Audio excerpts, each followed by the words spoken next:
Out of work actor Rick Dalton and his loyal friend and stuntman Cliff Booth cruised the streets of Los Angeles in 1969, at the end of the golden age of Hollywood, and the year the Manson family brutally murdered actress Sharon Tate and her friends at Roman Polanski's Hollywood Hills mansion. But in Quentin Tarantino's universe, history happens a little differently, and the bad guys always get their poetic justice in the 2019 comedy epic Once Upon a Time in Hollywood. I'm Connor Ezagari. I'm Austin Johnson. And this is Filmgasm.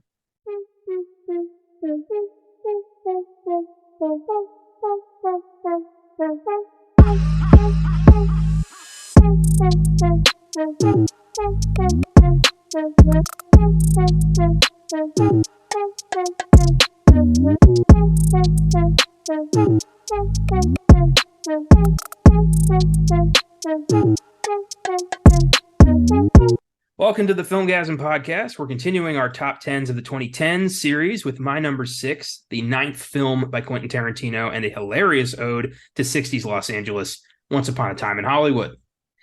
Always a blast to do Tarantino, but we're going to be a little bit reserved here because back on the old podcast shows, we covered this film quite extensively on a nearly 3-hour episode back in August of 2022. So instead of just repeating ourselves, as our thoughts on this film really haven't changed much, we're going to skip production history and Oscar history today and just shorten things up with a Quentin Tarantino Character Hall of Fame and our usual awards, finishing off with what's in the box. So going to be pretty tight this time. But, if you want to hear our extensive thoughts on Hollywood and its Oscars history, check out that episode. It's still live in the feed. Yes. Yeah, that was a lot of fun. I re-listened to that. It was about a year ago. Just one of those things where we felt like we had to do it, right? And there's a lot of personal stuff that we both love about this movie. We've like walked on streets together that are in the movie, which is really cool.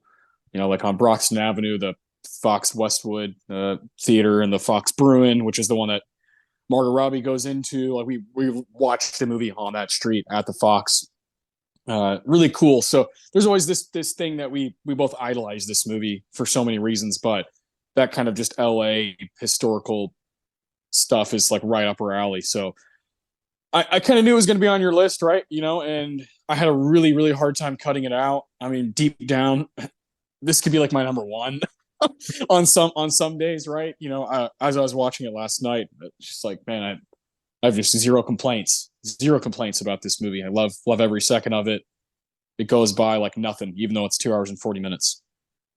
Yeah, it's a delight. It's so funny and so endearing. And we saw this together back in 2019 when it came out. Yeah. And I know I think I've told this story a few times, but I don't care because it's just one of my favorites. It's our show. We had just finished an epic episode on the history of Roman Polanski's career, early days of the podcast. And this was kind of like our, celebration of finishing that. And there were so many little moments about Polanski and Sharon Tate that we learned from the research, like Sharon buying a copy of Tess of the D'Urbervilles at the bookstore, things like that we got to be like, that's how, he's going to make Tess in a few years after the rape. And never forget that. It's just, it was such a delight, a Tarantino movie. He's only done 9. So this is it's an event. It's a life moment where you're like, oh shit, QT's got a new one. And you plan your week around it. You invite friends, you have a blast, and you just get lost for a few hours. And this was, it's hard to say one of his best because he's really like never failed for me. Like it's 9 bangers, man. Like this guy just knows what he's fucking doing. He always has. Yeah. I guess I don't know. I guess my least favorite's Death Proof, but I still have like loads of fun with that movie. So yeah, mine's probably The Hateful Eight, but I still think it's a good watch. Yeah, it's still like wicked entertaining, like no matter what. It's basically, 1992 Reservoir Dogs to 2019 Once Upon a Time in Hollywood. That's 27 years. It's basically a movie every 3 years. And that's it. Like you said, it's an event. You get up for it. You're like, oh. And in this case, with Once Upon a Time, it had been 4 years. Hateful Eight's in 2015. So we waited 4 years. And I remember my initial kind of conversations with you and we like stills, still photography was getting released of this movie. It was like, oh my god, like Tarantino's doing like a late '60s Hollywood movie. Uh, what better guy, right? To tackle this that's still in his prime. And and the end of the road for his, at least his filmmaking days, is coming. And you want to embrace every little part of the journey, and the journey's as it's ending, you want to be a part of it. And of course, you and I seeing that together at the Draft House in July of 2019 it's a day I'll never forget. Yeah, I think that was I think was it Kelly who was there with us? Kelly and Brianna. Brianna was so it was all four of us. Yeah, and like all of us had fun. We all knew what we were getting into. Yeah. A bit of the old ultra violence at the end, and obviously great banter throughout the movie, and just really really fun movie stars to look at. So I find it fitting and just kind of like hilarious that I met almost all of your other friends at a movie theater. okay, well let's see. So Kelly would be Once Upon a Time. Yeah. Where'd you meet my buddy Grant? I think he's the holdout. But I met Andrew when we saw The Lighthouse. That's right. That's Yeah. right. That's crazy. What a great couple of great movies. That was a wild experience. Let's see. Yeah, Grant. Obviously, you've met, because you guys were both at my wedding. But yeah, I don't think he did see the Joker with us. There it is. That must have been it. Yeah.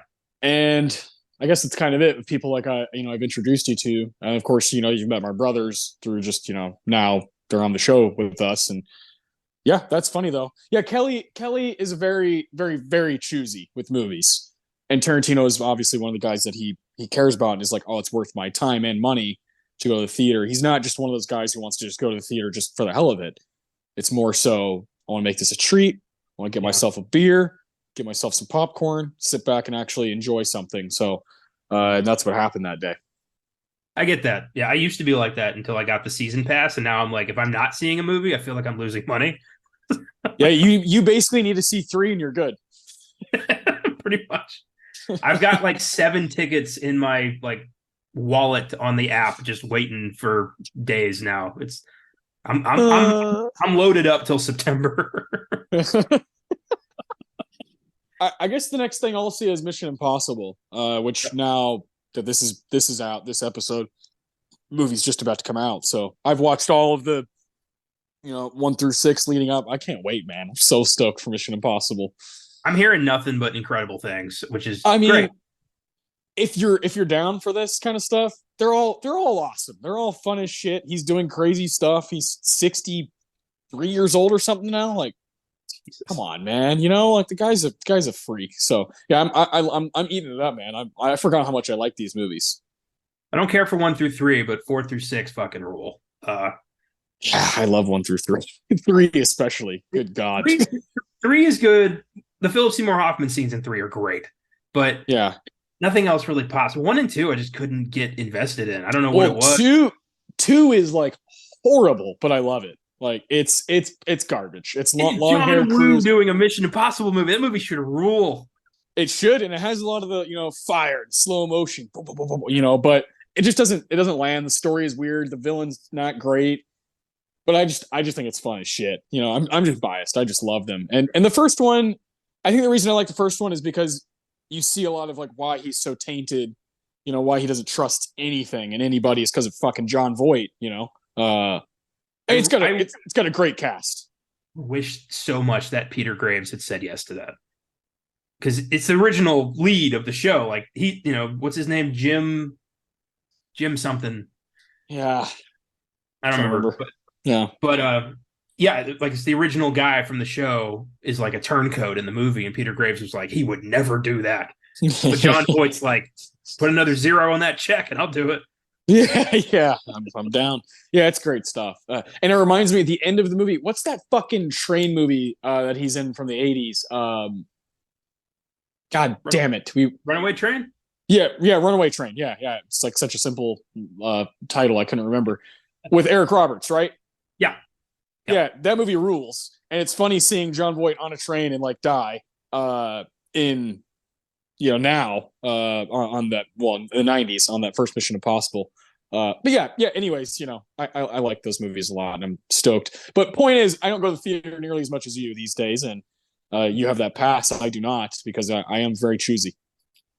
Jim Phelps, by the way, is the character's name. Jim Phelps. Thank you for looking that up. Yeah. Yeah, I would not have been able to continue. I would just be thinking like, Jim, what? God damn it. But Yeah.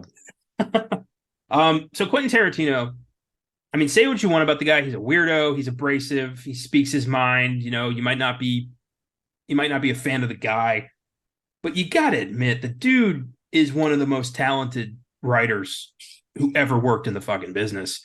And I admire his like determination to make 10 and leave it there. Like to just be like, I made 10 great movies and you're never going to see me again. It's like that kind of confidence to be able to do that and like, pull it off. Because I there's no doubt in my mind that I think like The Critic is what it's called right now is going to be fucking great. It's going to be introspective. It's going to be his, swan song. So to just have, 10 really kick-ass movies on your belt and then just be like, I'm good. I wish a lot of people had that restraint. Yeah. I mean, all my favorite people to do it do have that, do have that thing. And especially nowadays, it's harder. These mid-range, movies that require a lot of money, but also aren't, totally breaking the bank. It's hard to make money off of them, like these auteurs. There's so few that it can really that are surefire, and he's probably the most surefire auteur that we have alive right now. Like this movie Once Upon a Time made like $400 million worldwide without China even being in the mix. So because they were like, you got to take out certain scenes, and he was like, no, I just don't want to do that. It would taint the whole thing for those people who are going to see it. So I respect that part, right? Just the abrasive is such a good word to use for him. The confidence, the arrogance, the up his own assery, like all that stuff. I love all that stuff. Otherwise, we just don't get the ridiculous product that we've gotten over the years. And yeah, I mean, I can't wait, whenever this next one, like you said, The Critic or whatever it's going to be called, whenever it does come out, when it comes out on Blu-ray, DVD, whatever, there's gonna be a fucking collection of those 10, and like I'm gonna find a way to buy it, and it's gonna be beautiful, and it's gonna be cool to know that this has a start and an end. And of course he's gonna go on and make a TV show or write books or whatever he's gonna do. That's fine. But like the cinematic, imprint he has on this industry that we have fallen in love with. I mean, that's going to be fucking cool. It's going to be special to kind of look back on that forever. And always, every time, man, I watched Reservoir Dogs not that long ago, and I was like, this movie's fucking amazing. I watched Jackie Brown a few days ago. I'm like, amazing. It doesn't matter which one I throw on, what mood I'm in. It just kind of pulls me in.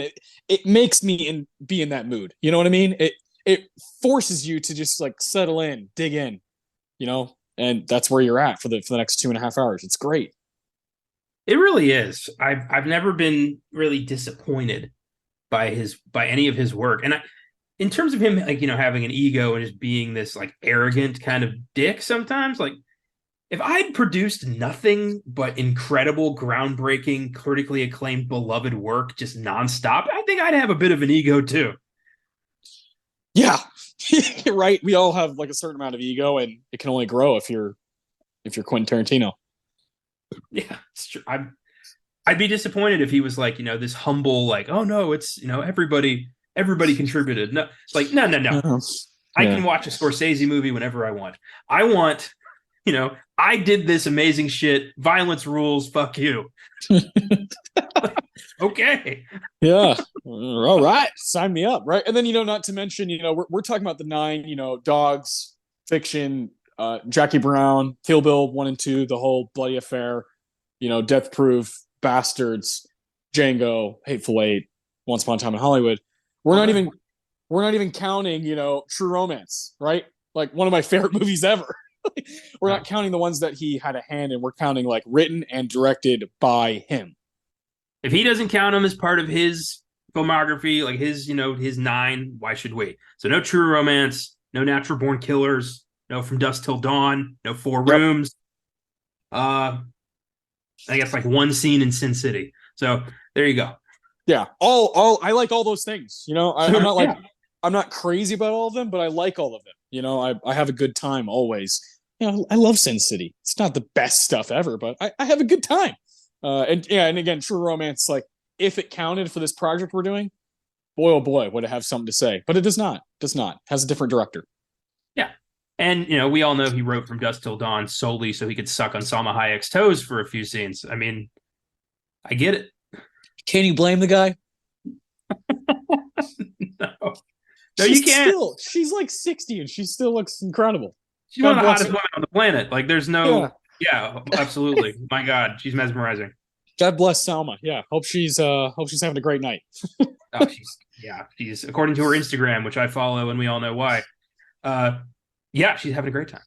Yeah, she's having a good life. Yeah, good for her, right? Yeah. God bless. Yeah, those movies are all fun as shit, and they're all movies that we've like constantly brought up or talked about or done episodes on. We've talked about this guy more than anybody. We have quote our quote award on every episode is dedicated to him. So obviously, where our heart lies. Yes, we're kind of sucking the dude off. Like I'm not going to hide from that. You know what I mean? I'm a fan. I'm a big fan. I really like the dude. I'm definitely in that top 5% of people who are just head over heels obsessed with the guy's work, and I'm okay. I've accepted that at this point in my life. There was a stretch where I was like, do I want to come across as one of those guys? I don't really care anymore. I don't really care. But with me, it's like I'm always gonna suck off great work. I don't care. I'm here to. If the movie's Yeah, great and it always brings me joy, I'm gonna say that. I have no problem like just getting behind whatever. amazing work. I don't care who makes it. The fact that he has made such great, consistently awesome work for the past 30 years, I mean, it's a bonus. So of course I'm gonna praise the guy.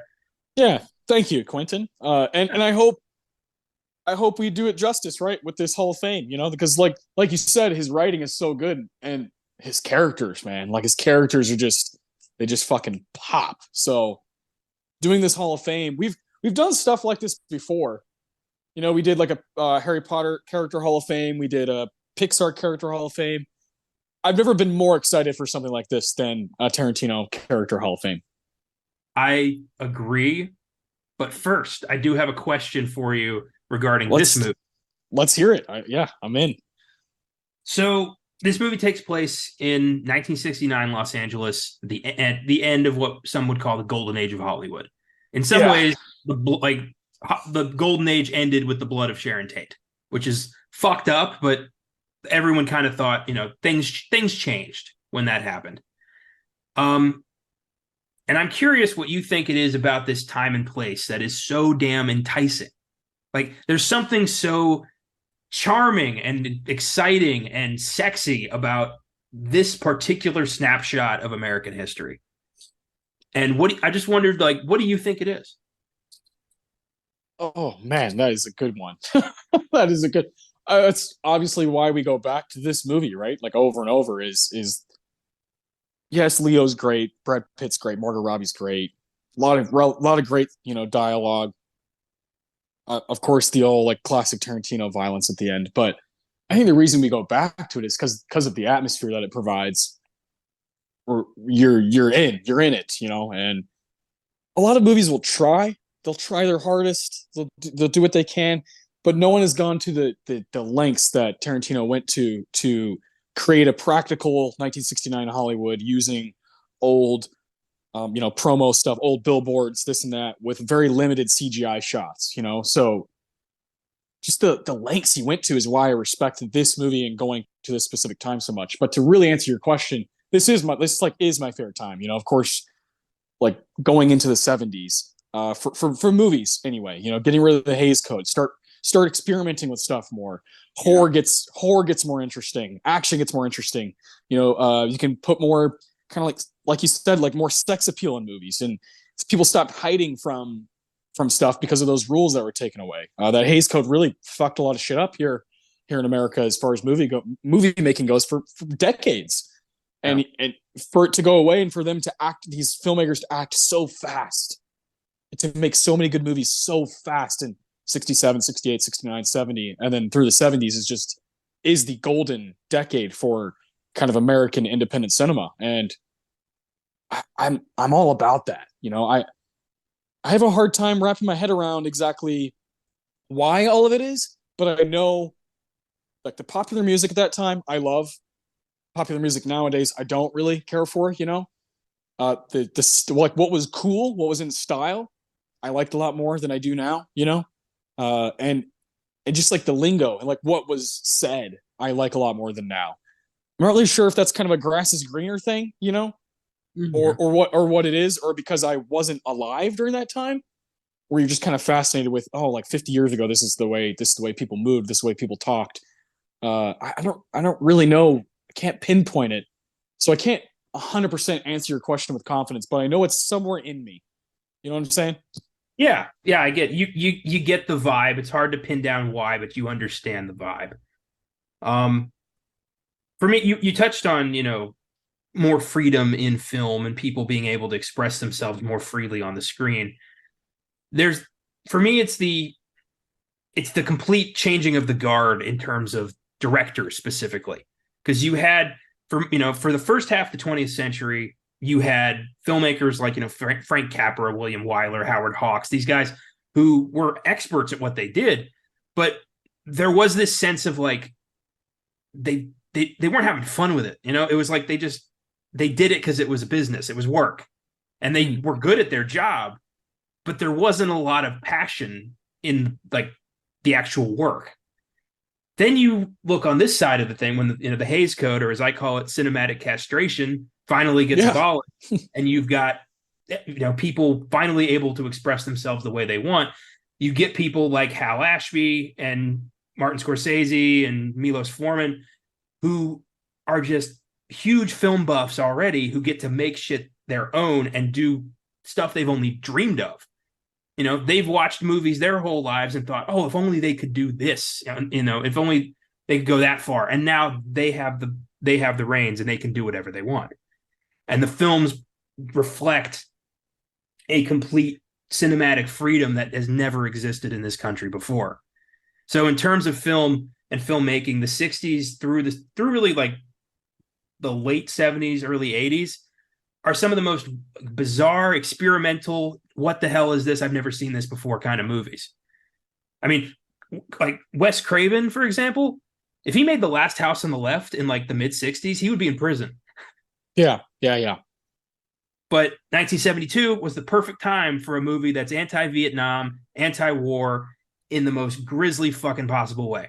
So it just worked out for everybody. People who wanted to make movies were able to make movies in a way that they were finally free of any kind of like real scrutiny by the government or like the Hollywood machine. And that's why people responded to that so much. And we still talk about these films today with such reverence because these guys, they changed it. They changed everything. Yeah. Yeah. And it definitely now, and ever since then, for the past 50 years, you can see people trying to recapture those Yeah. feelings. Mm-hmm. Whether it be, oh, let's rehash this or remake this, or I think a great example is what just happened. Indiana Jones. It's like this thing that happened in 1981 that was like obviously not like this underground thing. It was this very, very popular movie, but it just kicked ass. And Yeah. they're like, oh, let's do that. Let's like do that again. Let's recapture that now, because in 2023 there's just, I'm not going to say there's a lack of ideas, because there's movies out there everywhere you go, right? Every part of the world, every corner of the world, there's cinema, and we don't know like what gold is out there, because some stuff doesn't get funded, some stuff doesn't, get greenlit, whatever it may be. But this is a surefire thing, because it's like, oh, let's build off the legacy that's been going on for 40 years, and let's just do that. Let's just use that. And now the movie comes out. Sure, it's made some money, but it's so mixed. It's so like, that was fine. That's just Well, sad. That's just sad. saddest part, it didn't make money. It didn't even make half its budget back. Like it I tanked guess it's been hard. out. It's been out for like a week now, huh? Yeah, it got beat by some Jim Caviezel Christian action movie at the box office. What? What is Yeah. that? What? Uh, I don't I don't remember what it was called. It was like here, I'm looking it up right now because I was like, what the fuck? Yeah, Christian action movie. Sound of Spells out. Freedom. Sound of Freedom. That's the movie. I don't even know what that is. Yeah. Well, it beat Indiana Jones 5 at the box office, which has not even come close to making back its $300 million price tag. Yeah, that was its budget, was 300 Yeah, mil. 300 mil, and another, I think, 100 mil in marketing. Yeah, but that makes sense because I was like, okay, I can't. I'm like getting tired of the trailers and the posters and promos and yeah. And so even then, it doesn't really work. That's funny. And I mean, I feel like a bunch of movies that thought they were going to work didn't work this year so far. And I don't know what it is. We talked about it when we did Asteroid City. We talked about like Elemental. It like didn't do well, but Super Mario did, Spider-Man did, and it's like it's really confusing. This year has been really confusing as far as releases, like what exactly works. But I guess my point is, for the past 50 years, we've been trying to copy what happened in the 70s and 80s. In the 90s, there was a clear path for independent filmmaking and auteur, like a bunch of auteurs who grew up watching 70s movies, 60s, 70s, 80s, and they were like, well, we want to start our own thing. I mean, in the 90s, we get Tarantino, Spike Lee obviously is 80s, but he also like really broke out in 1989 into the 90s. Paul Thomas Anderson, Wes Anderson, the Coens really break out in the 90s. Who else am I forgetting? There's this whole class. David Fincher, there's a whole class of directors who are like, we're about to leave our mark. And they're really what we have left. All those people I named are still the ones that we have left that are like, I'm going to do something for me that's original for my fans. And, like whatever happens with the money, like, so be it, Like, those are still the people we have left for the past 30 years. There's not a lot of new directors that just pop up that are just wicked talented doing their own thing, which is why we should really appreciate, the Jordan Peels and the Eggers and those guys who are trying, Well, also, like, all right, Indiana Jones is a perfect example because it's in the news right now. It's tanking. Everyone's surprised. Look at Raiders of the Lost Ark.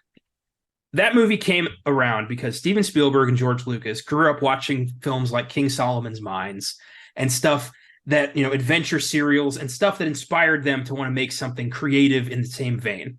And they were dedicated to making something that was wholly theirs, but also maintain the spirit of that really cool shit they grew up with. Dial of Destiny was made entirely because people loved Indiana Jones, so they will clearly pay money for this. Like, it had nothing to do with, there was no, I know it's cheesy, but it wasn't made with love. The secret ingredient is love. You got to give a shit about what you're making. The writing has to reflect something that you care about, something that you love, whether that be adventure movies or a relationship or, you're a teacher or a concept like, 60s Hollywood. If you love it, people will see that and they will respond to it. If you're making it simply because you got to cash in, people are going to tell too. And this year, people are fucking finding that out. And that's why The Flash tanked. That's why Elemental tanked. That's why Indy 5 tanked. Because audiences could tell no one fucking cared. Yeah. God, well said. Yeah, I think that's exactly right. Yeah, and let me just say, Raiders is so good. It's perfect. It might have the greatest ending in film history. It's perfect. It's just a fucking great movie. You can tell every little point A to point B, the space between the notes is just taken care of. It's just really, like you said, just kind of like held, like, I got you. It is, yeah. Spielberg and Lucas knew they had something special. They nurtured it. They oversaw every aspect of production. They got the cast right. They got the story right. They cared about the effects that still live, like they still hold up today. And they put that same love into Temple of Doom and Last Crusade. And Spielberg was starting to lose that with Crystal Skull, and you could tell. It's real easy once it's the same as it's like building a table out of a redwood you found in the forest. You brought it back, you sanded it down, you chopped it up, you made this table that's going to last generations. Or you could go to IKEA, get some particle board bullshit that's going to break in like 6 months. That's the difference. I love that. That's great. The table scenario. And it's not that like Spielberg Like he's obviously, one of the best. He still has it. Yeah. When push comes to shove, when he's really challenged and is really challenging himself, he's got it. He still has some shit in the tank. We saw with the Fablemans just a year ago. Like he's still got some he's got some shit. He's got some stuff up his sleeve that's still really impressive. It's just about challenging himself and being able to do what he wants to do, right? Which is like the scariest thing is maybe Tarantino is going out at the right time. Maybe he can see, yeah, like the same for me. Like this whole film industry, the way it's going, the way he sees it is like, nah, like I don't think I have a place here. I mean, he always does because he has his fans, but maybe he's just kind of like, I'd rather do other things and not be a part of that and kind of leave it in the past. Well, he's been very vocal about that on various podcasts. He's talked about how like Hollywood is dominated by the franchise machine now, and he doesn't care for that. He thinks like he thought the Marvel movies, like he thinks they're dog shit, like they're just regurgitated nonsense one after another, and he doesn't think he really has a place left in the industry. Like he says he's got one more film for him, and then for him, like I don't think he feels like he's leaving anything behind, like he's going to miss out on anything, because the industry that he helped establish in the 90s is pretty dead. I mean, everyone of that generation is either not making a lot of money anymore or basically belongs to Netflix. Yeah. I don't have Netflix anymore. I said fuck them. You gave up Netflix. I said fuck them. I split it with some family members, like we were all paying or whatever, and then they did that whole home thing, and I was like, you know what? I just don't care. I don't even use it that much. The times I use it are like when Aroma comes out or a Marriage Story. I'll find somewhere to go to watch those. I can come hang out with you. I can go to somewhere else. I can go to my brothers. I can go to whatever. I'll figure that stuff out when it happens. I don't need it. I don't need it week to week, month to month for fucking just a bunch of nonsense. That I don't really care about. So I just said, fuck it. It's too much money. I can't afford it. I'd rather just not have to deal with that stress. So felt good. I'm gonna be honest. It felt like, get off of me. That's great. I do think that the streaming services have given us access to so much content. Oh yeah. But now it's like we're drowning. Like there's an overabundance of shit to the point where it's not special anymore. Yeah. Well, what it's forced me to do, because now, and eventually I think I'm gonna get rid of more. I think I'm gonna try to narrow it down. It's forced me to, let me really hone in on what this service has, rather than there would be some nights, in the past where I would go to service, scroll, next service, scroll. Like I'm watching TV basically. I'm just scrolling. So it's cable. now it's just cable again. If you hone in on your own stuff that you want to watch, of course that's great. But if you're like, I just want to watch something, you have your project of, I'm randomly picking movies I've never seen. I love that. For me, it's like I'm going to Paramount Plus. That's where I'm picking a movie. That's what's happening. That service is $5 a month. Thank you very much, Paramount Plus. And I'm going to choose something, which is why I chose the Mission Impossible movies. They're all on there, all 6 of them. And I was like, the new one's coming out soon. Fuck it. And I've had a lot of fun doing that. And you know what? That's the kind of person I am. That's the tax bracket I belong in. Is I don't have this abundance of money to just have all of these services. Of course, you help me out. I have your HBO Max. Someone over here. I give you the Criterion. Whatever. We all kind of share. Netflix is not allowing us to do that, and so it's made me think about, who am I? What am I doing? Do I need all of these? No.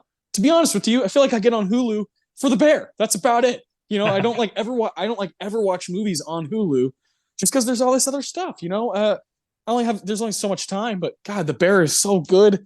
Fuck me, So I very rarely shout out a TV show, but it's that's why you keep Hulu, is for It's Always Sunny and The Bear. Fuck me, I wish you could build your own. You could pay, whatever. I wish you could build your own fucking service with your favorite shows and your favorite, movies that you want to watch. And I guess that's why you buy DVDs, right? Yep, exactly. That's why our talk before we started recording was about me kind of thinking do I have too much movies? And the more we're talking here is no, I don't. I'm doing things right. Yeah, it goes back the other way. Yeah, that's great. So here, I'll throw a question at you. Okay. Do you own all of these Tarantino movies? Yes. Dogs, Jack, yeah, Pulp, Jackie, yeah, I do too. Actually, I don't own Death Proof. I don't own Death Proof. I have a Grindhouse double feature that I got. So Yeah, that's wonderful. Yeah, that's the only one. Most of them are on Blu-ray, but I do not. I've had a. I will never get rid of it. I've had a DVD of Pulp Fiction for I don't even know how long, and it's like one of those that my brother gave to me, and I'm like, I'm not. This is the one. I don't care how high quality it can get. I'm like, I'm holding on to this as long as I can. I don't really care, about like, oh, it doesn't look as good as whatever. It's like, yeah, but it's mine. It's mine. I've had it since I was like 13 years old. I understand. I've got everything. He's the only thing I don't have that he's touched is Four Rooms. I don't have I that. don't I ha- have I don't have Four Rooms, and I don't have something else. I don't have. I have True Romance. I have Dust Till Dawn. I don't know. I'm trying to think. What's the Natural other Born one? Killers. Do you have that? Yeah, I don't have Natural Born Killers. I do not own that There. one. I like that movie though. I don't. I think Oliver Stone fucked that up. I Yeah, he's that's a whole other can of worms, right? Oliver Stone's career. yeah. I think, some people are just edgy or, have something to say or have something to say their own way. I think Oliver Stone's just fucking crazy. Yeah, and I love it and hate it. Yeah, Yeah. yeah. Like he That's has fair. off days and he has on days. Sometimes we get a JFK, sometimes you get Natural Born Killers. I also haven't seen Natural Born Killers probably since I was like 17. So my thoughts have probably changed if I rewatched it. I found a Steelbook director's cut at fucking 7-Eleven for $5. That's how I got that movie. I was like, no way. Yeah. I'll take this and a pack of red apples. Yeah. Some matches. Yeah. Oh Jesus. Fuck yeah. Well, all right. That was a fun conversation. Let's get this Hall of Fame on the road. So how are we doing this? Yeah, so again, we're gonna go chronological. Dogs to Hollywood is the way we like to wrap up his from the reservoir to to Sunset Boulevard. I like looking at it that way from 1992 to 2019. We're gonna go through all 9 of these bad boys, and we're going to make the Hall of Fame, and we wanted to make it exclusive. We don't want to just be a free for all, right? So we're gonna limit it to 18 characters, which would be on average 2 per movie. Some will have more, some will have 1 or 0, right? That'll be kind of the interesting part to see like what the math is, because some of these movies demand attention, right? So we'll start with Dogs. Connor, you'll give me what you have. I'll give you what I have. We'll kind of figure it out as we go. I say we just kind of try to go through this, and then if we need to make cuts after we finish, let's make cuts. Okay, sounds good to me. So from Reservoir Dogs, I have 2 characters written down. Okay. Mr. Orange, played by Tim Roth, our resident rat, spends almost the whole movie just bleeding out on a ramp. Yeah. Love that. I'm gonna fucking die, man. Just freaking out. Fuck you, I'm fucking dying here. Oh my god. You're gonna be okay. Jesus. What a great character. And just, from the get-go, you don't think the guy who got shot in the gut over this is the rat. No way. But nope. And then I have Mr. Blonde, maybe my all-time favorite Michael Madsen performance. Just a pure psychopath in the best sense of the word. The scene where he tortures the cop is iconic and just freakish and so weird, but funny as hell too. It's wild. So those 2 are probably my favorite characters from Reservoir Dogs. So that's who I went with. This is tough. I love both of them. I wrote down 2, but I wrote down Pink and White. I mean Steve Buscemi and Harvey Keitel. The one the one I can give up on is Pink. White, I gotta stand up for Mr. White. It probably has my favorite line of dialogue from any Tarantino movie ever, which is, "You shoot me in your dreams, you better wake up and apologize." That's one of my favorites. I fucking love that line. That writing that down's got to be like, oh fuck yeah. that whole scene, that whole opening scene. This is the first time. Imagine yourself in 1992. You're at the theater. This independent movie has some buzz going about it. Like, oh, it's real violence, nasty. It's got some crazy dialogue, and you're like, okay, let's see let's see what's up here. You go to the theater, and this is the first scene of the movie. Like Quentin Tarantino puts himself in as Mr. Brown. He's saying all his crazy shit, about Top Gun. This is what this movie's really about. And he's talking about Madonna's song, right? I just love that scene so much. And the Mr. Pink, talking about how he doesn't tip, and that Mr. White line. It's incredible. It's such a good first 5-10 minutes of a debut for Tarantino. See this? This is me playing the world's smallest violin just for the waitress. Yeah, Todd. What So a piece good. of shit. Yeah, he's such a dick. Oh, Oh, yeah, man. all right. Yeah. You can keep White. Mr. White is a great character. Like almost make he almost makes you forget these guys are all scumbags. Like Yeah, sometimes. yeah. I mean, he does have this, like loyalty to him, and Keitel, God, man, he's just always every movie he's in. I'm always like, that guy took nothing from the table. He only added to the table. Yeah. Oh yeah, a character actor in the best sense of the word. Yeah, All right, so you got White. I want to keep Blonde. that's fair. Yeah, I mean, yeah, God, Mr. Blanc with the soda, just like menacing. He's super sounds of the 70s. That whole torturing scene is just, oh man, it's remarkable. You kids shouldn't play so rough. Somebody's gonna start crying. God damn. Just him Yeah. standing there like he didn't just kill a bunch of hostages. Just fucking why insane motherfucker. The way he walks with the knife, kind of like, does the little shuffle back, stuck in the middle with you. One of his best needle drops ever, Tarantino. Reservoir Dogs fucking rules. Like it's so good. When someone says it's their favorite Tarantino, I have zero arguments. One of the greatest directorial debuts in film history. Like to just Oh, like emerge onto the scene with a fucking movie like that. God. it's probably my favorite debut ever. I would have to really think about it, but yeah, I go down the line of like my favorite directors, and this might be it. This might be the one. So good, it's so good, and then of course Pulp Fiction opens the floodgates, so that's our next movie. All right. Pulp Fiction. Who I've got 3 from Pulp. I have 1, 2, 3, 4, 5, 5. Fuck. But I'm willing to part with 3 of them. 2 of them, actually, I don't know. Yeah, go ahead with what you got. Well, obviously, you got to start with Mr. Vincent Vega. Vincent Vega. John Travolta's finest hour.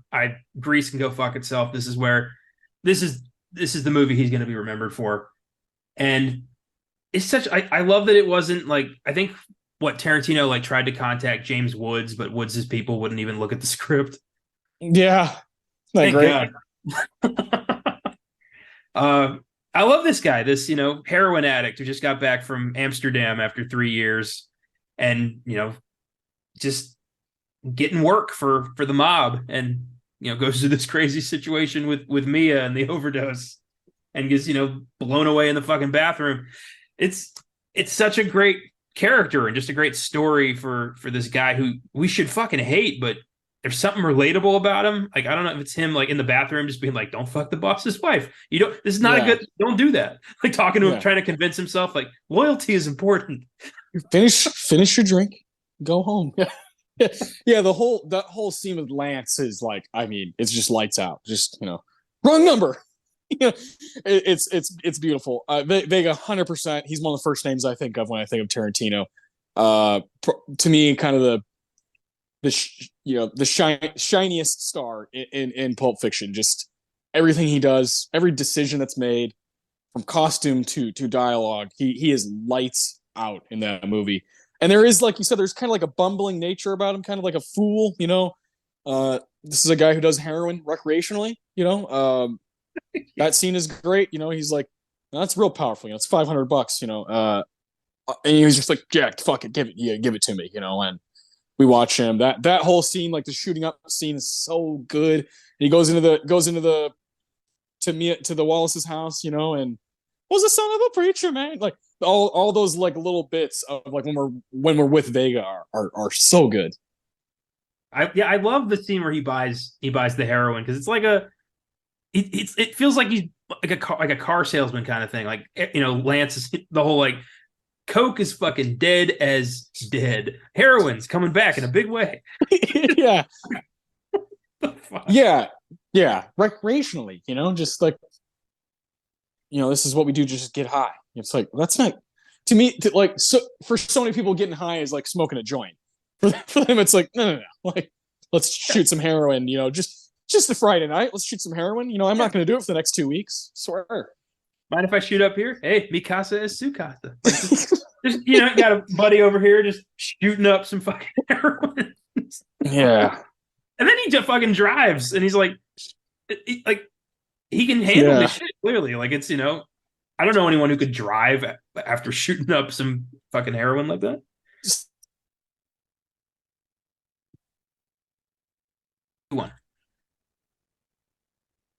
One of my favorite things about Tarantino, his characters, they have these superpowers, right? Like in Once Upon a Time in Hollywood, Cliff Booth smokes an acid dip cigarette, which I'm not sure is possible, but he does it and he beats the shit out of all these people, and like his characters are able to take drugs. In this case, in Pulp Fiction, Vincent Vega shooting heroin and driving and like going on a date.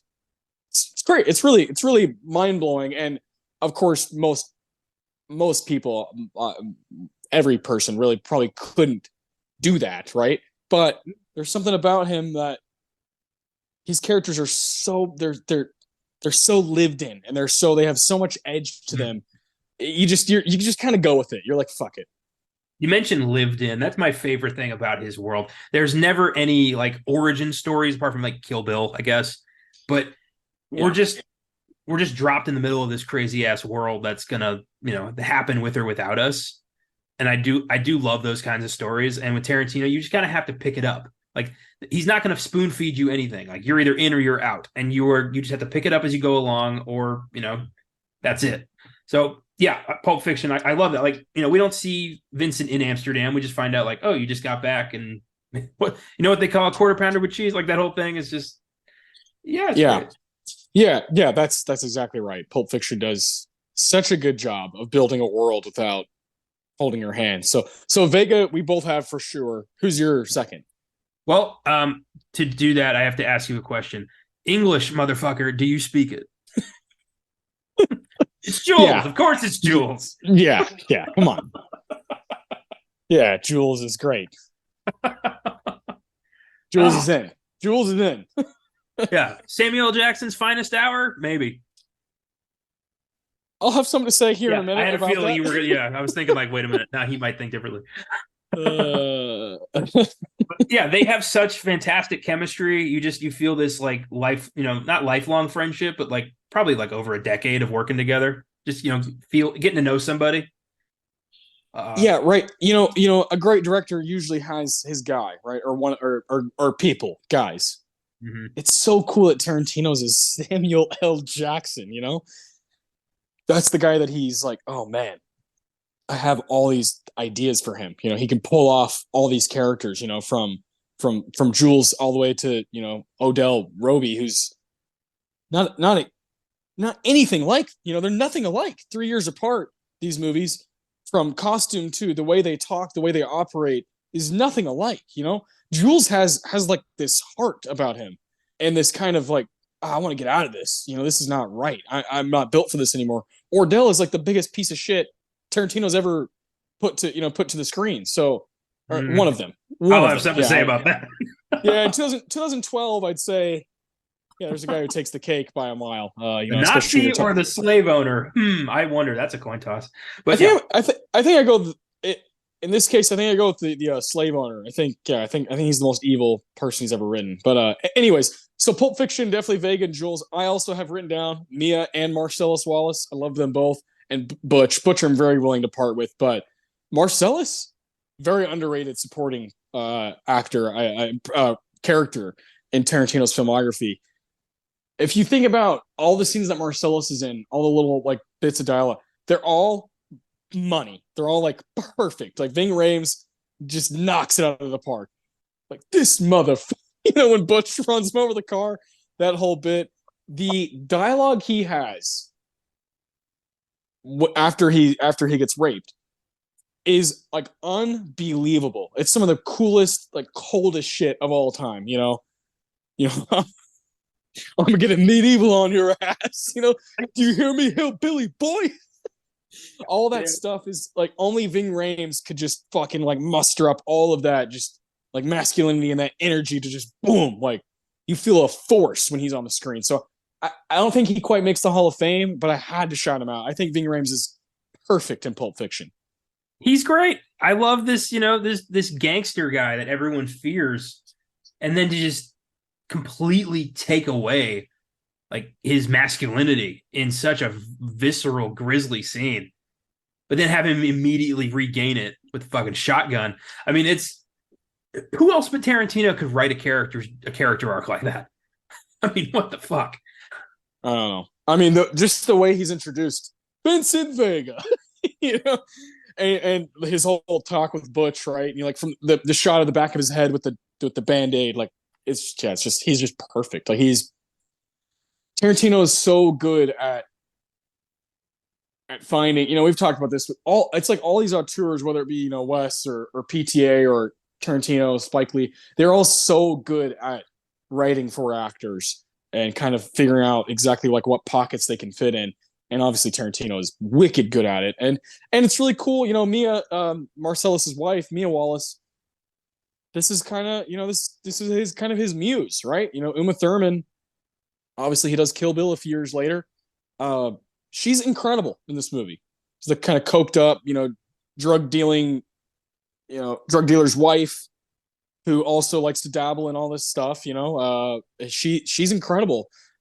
The kind of mysterious, like sexy side of her that we see, to the overdosing, to you kind of like have a heart for her by the end of the night. When with Vincent, you're kind of like, oh man, like hope she's all right. You know what I mean?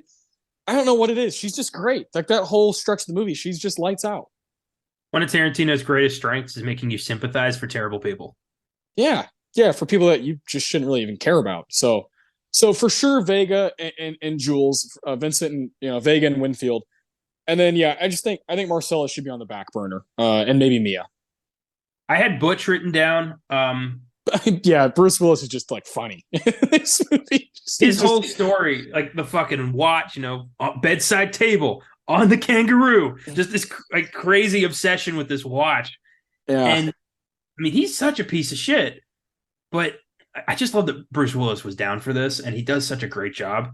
Yeah, and Bruce is like one of the reasons this movie really got rolling. There's a story about them two, like Quentin and Bruce, like walking through a neighborhood talking about like what they want to do with the movie. It's a really cool story. If you have time, if you're listening, you have time to do that. I suggest it. Dig into the internet for that story. He's awesome. And we'd be silly to not mention maybe the best scene in the movie is fucking Christopher Walken.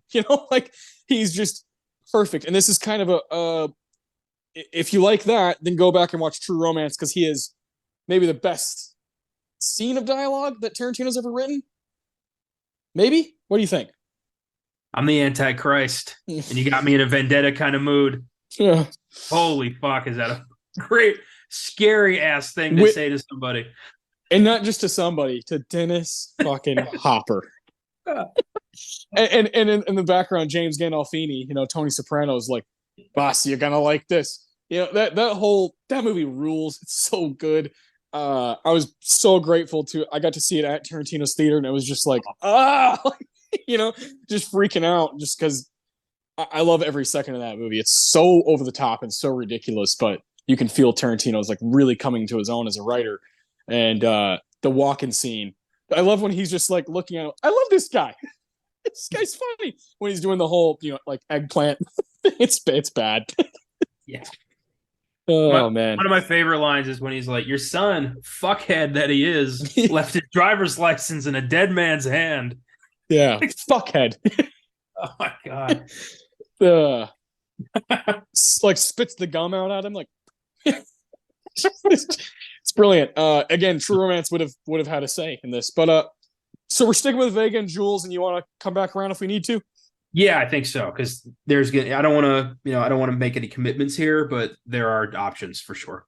Okay, so far we have Mr. White, Mr. Blonde, Vincent Vega, Jules Winfield, Jackie Brown. What do you got? Ibra. Um, I've got Max Cherry, Yeah, which I have yeah, a feeling you're gonna have too. he's probably my favorite Tarantino character ever. Yeah, bail bondsman with a heart of gold, or at least a heart of cash, and just brilliant resurgence performance from Robert Forster. Tarantino is like the best at resurrecting careers. Really, he's done that so many times for so many great actors, and yeah, I think like this guy's just he's such a clever like foil, and he has great chemistry with my other pick here, of course, Jackie Brown.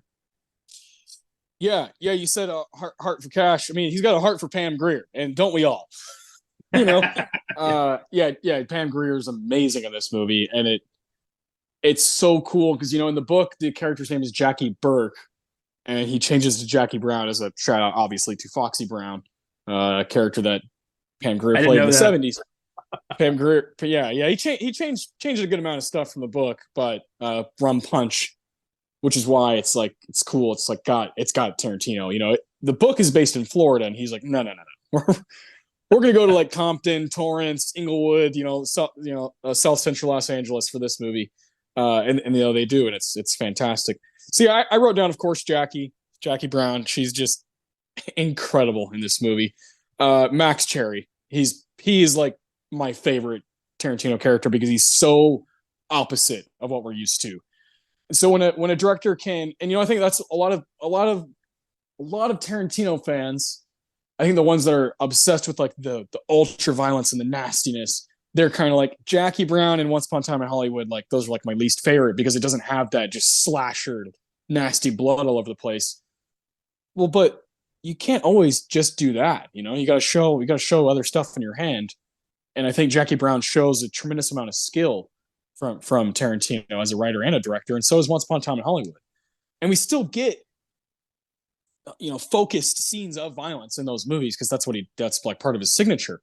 Yeah. But I got to put Ordell in here. I mean, Samuel Jackson, this is my favorite performance of his entire career. From the opening bit, Sissy Strut's playing.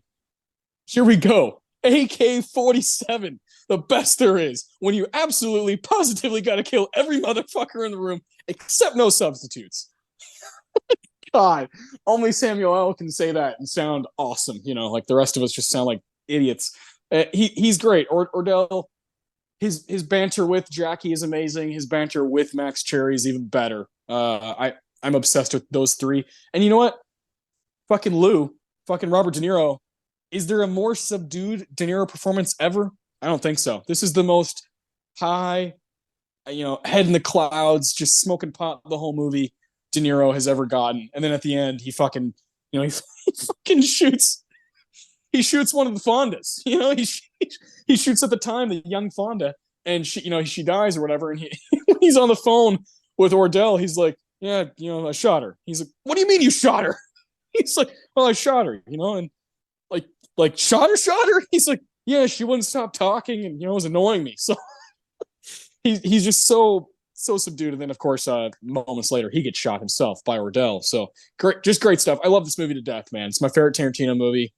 I watched it the other day, and I was like, I anytime I have to do something Tarantino related, I'm gonna put this one on. It's just where my heart lies within his filmography, always. I totally get it.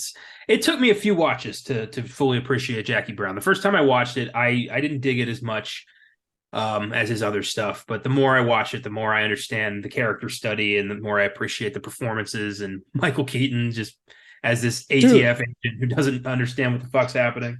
And Michael Bowen, like those two as partners, is like cool casting, really cool casting. Yeah. I love the scene where De Niro just kills. Samuel Jackson just kills De Niro out of nowhere. It's out of nowhere too. It's like De Niro like insults him just briefly, and it's just boom, and no hesitation. Yeah, they're just in a car. They're in a car after they found out that they only have whatever $10,000 instead of they're supposed to have like around 500 grand. That's another thing I love about this movie is the stakes. They're high enough for us to be like, what's going to happen? They're low enough for me to be like, I could be in this situation. I could get caught up in that.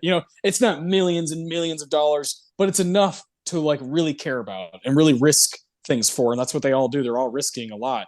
And I think the end of the movie is really cool with Jackie driving away and Max is like, damn, like she said she didn't use me, but she did. And she says like, all this stuff. She's trying to explain herself. And Max says, I'm 56 years old. I can't blame anybody for anything I do. it's such a good line. I love Max Cherry. That's the one I gotta like really stand by. You wrote down Jackie as well. So Ordell, if we have to leave him, we have to leave him. But God, I love him. Not take him. Ordell's such an interesting character because he's almost like there's some like Jimmy Cagney in White Heat in that character where he's like small time but thinks he's the biggest motherfucker in the room. Yep. I love that. I love that kind of character. And if he's so fucking insecure about it the whole time, he wants to be this, Al Capone badass, but really he's just some gun runner that not a lot of people respect. Yeah. And it's brought up, it's brought up there, because De Niro is just like, okay. Yeah. Okay. But Melanie, Bridget Fonda's character, that's always sitting on the chair. And whenever he like leaves, whenever Ordell leaves the room, she's like, he thinks he's this fucking hot shot. He's just nothing, It's so good. I like Tiny Lister as Winston, as fucking Max Cherry's like just like coworker at the bail bonds, building. Every like little bit of casting is like really, really well done. It's really unique cast. And I think now, what is it now? 26 years later, I just think this movie has gotten like it's gotten better with age, which is a good attribute that Tarantino has, right? Yeah, I'm surprised that none of his films have been selected for Criterion. I mean, everything he's made is pretty influential. There's got to be a reason, right? There's got to be like there's got to be a beef or something that those first three at very least, Reservoir Dogs, Pulp Fiction, Jackie Brown, should all be Criterion films. And it can't be the violence because like Night of the Living Dead is in the Criterion, so it's not. No, there's plenty of horror. Yeah, there's plenty of horror, like nasty horror, old Japanese horror. So yeah, I don't know what it is. There's got to be a reason.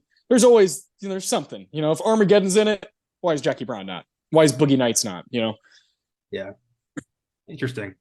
All right, so what have we landed on with Jackie Brown? So Jackie, I guess we'll go with those big three. Jackie, okay. Ordell, and Max. If we have to come back around, we can cut one of them. But Kill Bill is next. The Whole Bloody Affair. Okay, I've got 4 from Kill Bill. Let's hear it. Yeah. Obviously, Beatrix Kiddo. Yeah. The Bride. 100%. Maybe his best hero? I mean, she's an assassin who killed a lot of people, so I don't know about hero, but protagonist, I guess. That's a thought. Aldo Rain, is he up for that? Oh, fuck. Never mind. Yeah, he's goddamn hero. Aldo's the man. Yeah, we'll get to him soon. Yeah, Aldo and Cliff, those are our heroes. Fucking Cliff. Yeah. Goddamn hippies art. Okay, so the Bride is 100% in the Hall of Fame for sure. Oh, absolutely. Oh man, God, Kill Bill is that's a fantastic movie. Yeah. Can you get the Whole Bloody Affair? Does that even exist to buy? I don't know. I want that so bad. The like 5-hour single movie. I want that so bad. Which like so many like East Asian movies from the past, and still they'll be like 4 hours, and you're just supposed to accept it. You're just like, this is what it is. And with Kill Bill, he clearly wanted to do that. He clearly wanted to make this massive epic that you had to just fucking you have to like sit through like your sweat. You're just like, oh god. But here we are. Had to break it up into 2. Yeah, you can't sell a 5-hour movie. I get it. But those both have a very distinct like style. Like the first one's very, based on like the Shaw Brothers martial arts movies, and part two takes a lot of inspiration from you know, like Mexican gangster movies. Like it's a Yeah, very yeah. distinct vibe for both of those, and I like that a lot. So yeah, Beatrix, Bill. Yep. I have Bill as well. Yep. I'm so glad Warren Beatty and Kevin Costner said no. As am I. I think it was a blessing in disguise. Yeah. You get Kane from Kung Fu to be your bad guy in your epic Kung Fu movie. I Bill is this like mysterious force of nature in the first movie that so many people fear, including a like legendary sword maker who swore an oath to God to never Yeah. make a sword, but then he hears Bill and he's like, "Be ready in a month." Yeah, yeah. Isn't that great? It's powerful. Fucking Hattori Hanzo. And then in the second one, he's this like heartbroken, you know, just man who you kind of understand where he's coming from. Like the woman he loved bailed on him and, faked her death. And then he, showed up in Texas. And of course, he says it in the movie, like there are consequences to breaking the heart of a murdering bastard. Ah, love that. Yes. Fucking great line.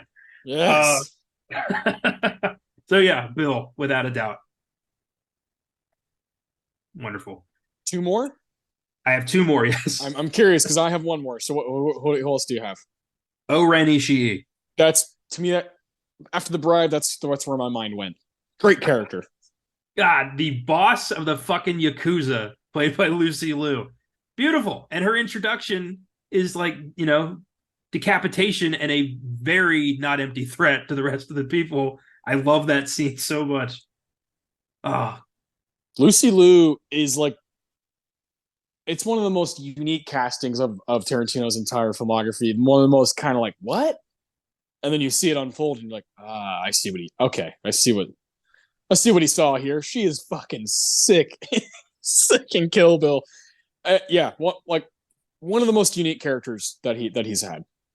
Well, I love her origin story told through the anime style and just this like the story like it's almost like she should be almost like a vigilante with a story like that. Like she should want to take down the Yakuza, but no, in Tarantino world, she took over the Yakuza. Yeah, no kidding. Awesome. and don't you love how this like Kill Bill? It's so obviously Tarantino just trying to go back to who he was as a kid, like going back to like what he loved as a kid is these kung fu movies, martial arts, these things that he fell in love with. He's always been such a big advocate for international cinema, and to see him just kind of just be able to pay homage and also put his own spin on it, it's like what we love about him. We love the balance of signature and homage. We love it. Oh, fuck yeah. Yeah, so O-Ren for sure. And then my fourth, he's not going to make the list, but I just wanted to put him on here. Pai Mei. Yeah. I figured you're going there or you were going Bud. But fuck Bud. He's great for the movie, but he's such a I kind of agree with what's his name? Randy, the boss, who's like, you're about to use an asshole right here. Like he's kind of right. That's true. Yeah. That's true. Yeah. That one and I of course Vivica Fox is just so sick as Vernita Grade. She's great. That whole opening sequence is fucking awesome. No dialogue exchanged for a bit. Just like the school bus coming and like her eyes just looking at Uma Thurman like not in front of her. Like that's all it is. Then you understand that so perfectly. That's fucking great. Yeah. Man, I need to go back. I haven't watched these in probably a couple of years. I need to go back and watch them again. It's probably that one in Death Proof. Kill Bills and Death Proof, probably the ones I haven't seen in the longest because I try to watch these. Same. You're the same way. Yeah, it's like you got to refill the tank every few months. Yeah, really. Honestly, like once a year, I go through these phases of like I gotta watch a few Tarantinos. The way it usually works for me is like whenever I'm up at my family's place, like Kill Bill and Inglourious Bastards are like safe picks where everybody can enjoy it. And we can just put it on and have fun. But if I watch Bastard, I know. Safe is I feel you. I've called some movies like comfort food to me, and where everyone's like, what? But yeah, I feel you. Safe place. I watch Kill Bill and Bastards with my grandparents, and they're all like, we all just love it. But if I watch Bastards, then I'm gonna be like, well, I might as well watch Django. And if I watch Django, I'm like, well, I mean, I want to see what Rick Dalton's up to. So it just turns into that. Yeah. Yeah, and then you're like, do I still love Pulp Fiction? And then you watch, you're like, I do. I very much do. It doesn't stop. So it's going to continue for the rest of our lives. And here we are, this is why we love doing these kind of episodes. So Bill, the Bride, and O-Ren Ishii were like 100% are in. Yeah. We both had all three of them. Sweet. I love Pai Mei as this, larger than life, mysterious kung fu master who's really just a lonely old man who has no one to talk to. And yeah, his scenes are so Gordon Liu, such a fucking badass. He's the 36th Chamber of Shaolin guy. Yeah. I fucking love it. I gotta watch that movie. I keep meaning to check those out. I know I'm gonna love them. But yeah, the fact that he's in this movie as like the representative of Shaw Brothers cinema, as well as Sonny Chiba, like I love that he fucking got these guys. I know, it's insane. Saying that just the capability he has, the pull, the gravity. There's, but we both have seen our fair share of movies, but you're always going to have these kind of like semi blind spots just because it's so vast, right? So you have to pick and choose, like, oh, I'll do this. I just know you and there's going to be a stretch, and I wouldn't be surprised if we do it together in some fashion. But there's so much martial arts out there that we got to watch, man. So much. My dad is he had so many of these on tape, so many old like 70s kung fu movies. And I watched a bunch of them when I was a kid, but I don't remember details. I just remember loving this world of like people kicking ass. Just the sound effects, the movement, the slow motion. Yeah, it's all so sick. So I gotta find out like the titles of some of those movies because I know he's still got some of them. For sure. Yeah, that's definitely a world I want to just get lost in for a while. I'll do it. I won't. I'll be honest. Like it's like I dip my toe in, but I don't go full on. Right? Like Toshiro Mifune. Like I've like dove into some of his stuff with Akira Kurosawa, and then it's like, but like I don't totally go in. Or I watch. Some of these will have fucking 5 or 6 volumes. They'll have like different movies, and I'll watch one of them, then I won't watch the rest. And it's like, man. I got to go all in at some point, but there's just so much to watch, man. It's just such a fun thing. I can understand, you don't want to accidentally like get bored of it. I get that, but also like there, like you said, there's, like I've been building my own list of films to watch, and I'm well over 11,000. Yeah. So yeah. Am I going to watch all these films in my lifetime? Yes, 100%. But it's going to take a while. Will I be almost dead? Yes. If you believe in reincarnation, I've got plenty of time to pull this off. Yeah, there you go. Nothing wrong. It's going to take a few lifetimes, but I'm going to do this. I'm here. Oh man, yeah. Good stuff. I think Tarantino is responsible for a lot of our passions, as just that kind of door opening, all these different doors that open up because of the multitude of branches that are on his movies of just different references. So Kill Bill is responsible for a lot of those. Oh yeah, big time. Next up's Death Proof, I believe. Yes, it is. I just have one, and it's Stuntman Mike. I also wrote just Stuntman Mike, so I think we can stick with that. Okay, yeah. I love Kurt Russell as a serial killer stuntman who kills women with his crazy car contraptions. I mean, what an insane concept.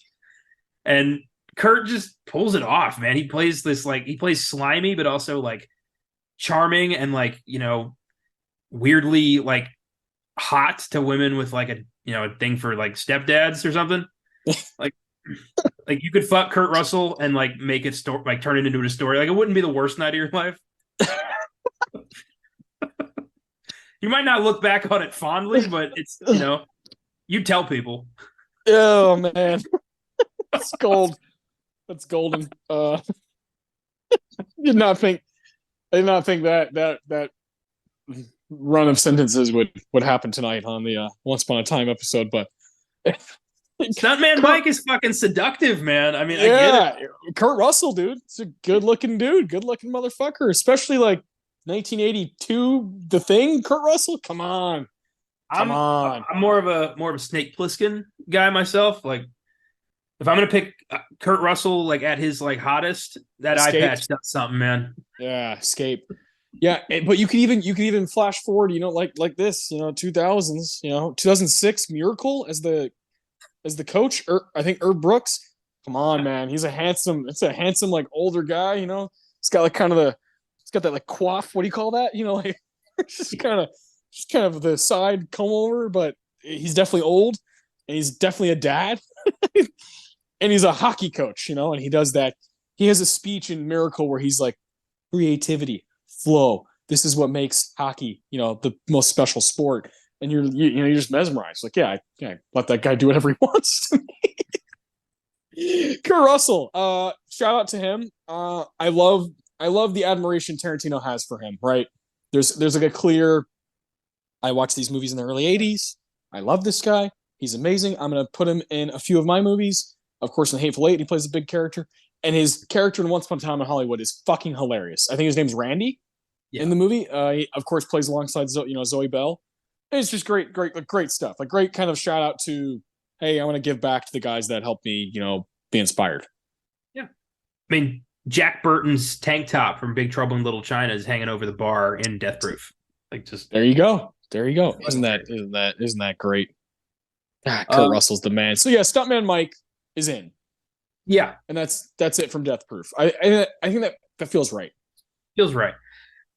I don't, there's not a lot of like memorable character. A lot of people in Death Proof are just there to die. Yeah, it's a shit show. It's a fun shit show, But that's just what it is. Zoe would probably be like my second choice because I've always had a thing for Zoe Bell. She's fucking hot, and then she's a badass. And the shit she does, the stunt she does in Death Proof, I mean, holding on to that fucking car. That is some sick stuff. Yeah. Yeah, the movie's fun. Yeah. All right. Bastards. Now we're getting into the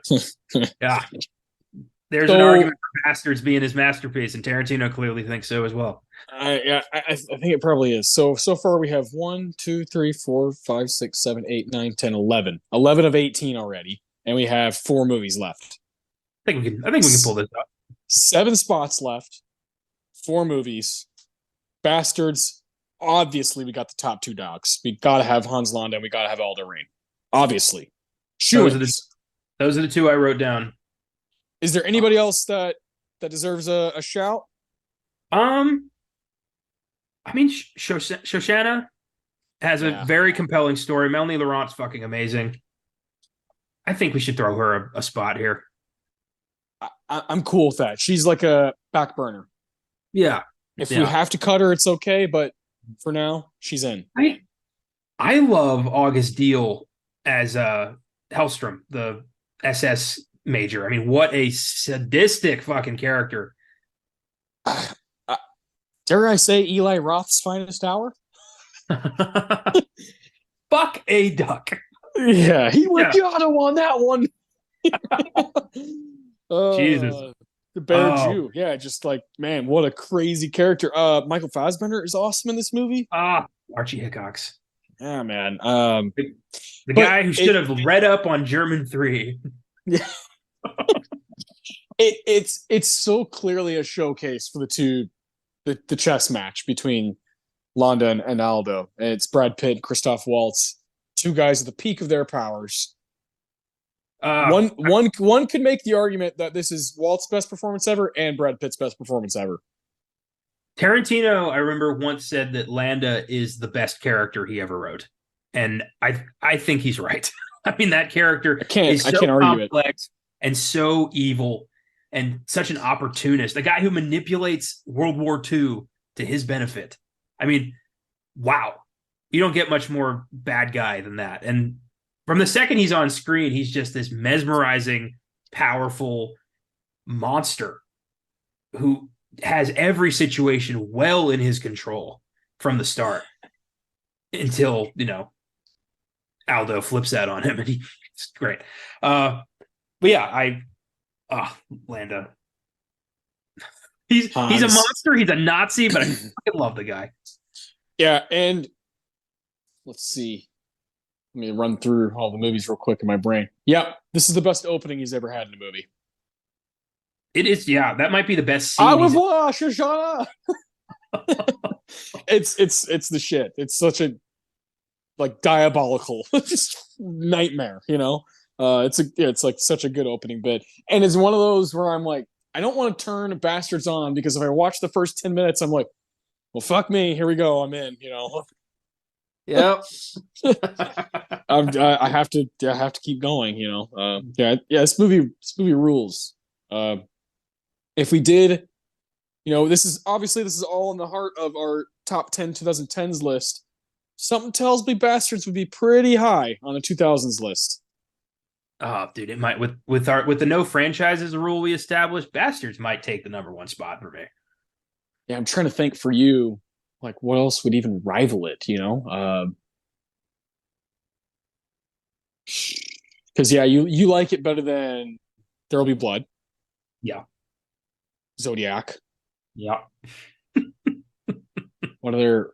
No Country for Old Men, the 2007 movies. I guess this probably would be your number one, and it'd probably be like my top 5, 6. I don't know. I've got some other like lesser known personal stuff, like the Count of Monte Cristo, that would get into that top 5. But Bastards probably it's going to be tough to take the top spot away from this movie. Yeah. 2000s list would be fascinating. I equally love so many movies from that decade, but yeah, man, Bastards is the ever elusive masterpiece that we still haven't really dug into on this podcast. We will. We will. It's just like, man, what's the right time? It's one of those, man. We have plenty of these. We have plenty of these kinds of movies that feel too big.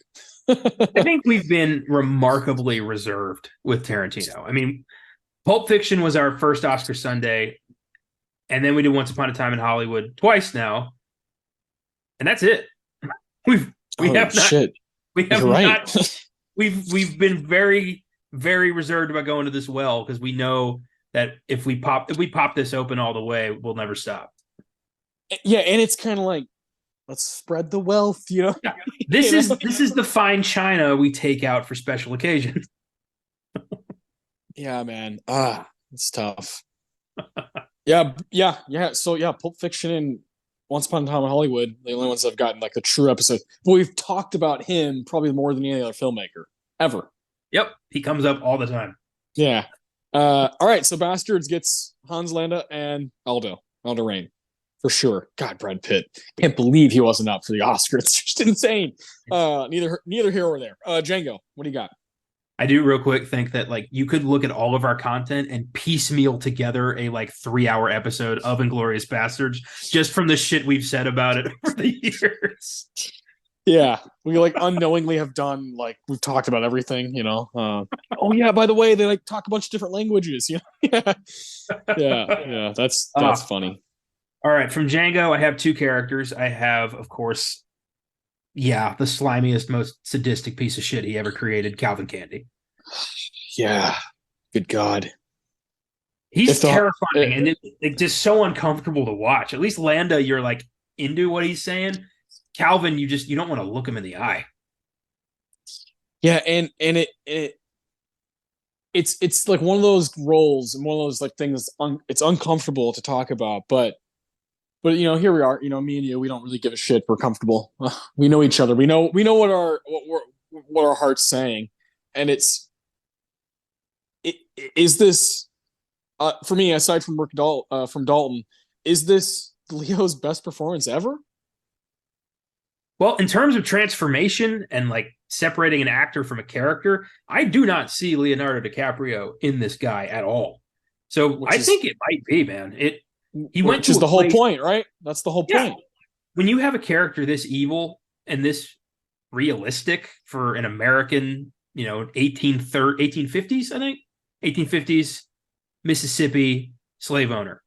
This is what this was it, folks. Like, American history is built on a foundation of a lot of blood. And people like this existed for a couple hundred years in this country doing whatever the fuck they wanted to black people. And Tarantino shining a light on that and not watering it down was, I think, very necessary for an understanding of what this world was like. Yeah, and necessary for remaking something, from what is it, 1966, Django? Well, he just used the name. There's no it's not a remake. Yeah, there's no connection beyond just the name Django. Django, yeah. I agree. Django's like the one that I have the hardest time talking about. I really like it. I like them all. It's the one I have the most difficult time like wrapping my head around, which makes it like, I don't want to say the word fun, but it makes it rewarding to talk about, to discuss, to read reviews, to read articles about it, to read, how it was made and why it was made and all these things. So we're going to be doing it on this show fairly soon. It's your number 2 on this list. So I can't wait to revisit it and have a reason to, really dig into it. And I know you're going to bring the heat on that. So Calvin Candie for sure. Who's second? Dr. King Schultz. Okay. Schultz. So no Django. I love Django, but no. I mean, interesting. Yeah. King is just such it's a little on the nose to have your white savior character named Dr. King, Quentin. But yeah, Waltz does such a great job. I remember reading that like he only wanted to do this character if he got to be like the ultimate good guy, because he played such a monster in Bastards. He wanted to go to the complete opposite side of the spectrum and be a hero. Yeah. And what a noble character he is. Just everything Dr. King Schultz does is in the interest of other people. And he dies for it. Yeah, it's one of the, the last, 30 minutes of the movie is like the most like, oh, fuck, like emotional, just roller coaster. Like, and then of course you have like the big revenge piece at the end where you're like, oh, okay, it's all worth it. Yeah. It's all good. Mm-hmm. But yeah, for me, like Django and King work together. Like when they're together, it's the best. Like they complement each other so well. Jamie Foxx and Christoph Waltz have such great chemistry in this movie. If I was gonna have a third, my third character would be Steven. Okay. Yeah. That character is so interesting for being, like a black like a slave of that time, but also like being in, like Calvin's almost like he's running the show with Calvin, this idiot, like in his pocket, unaware.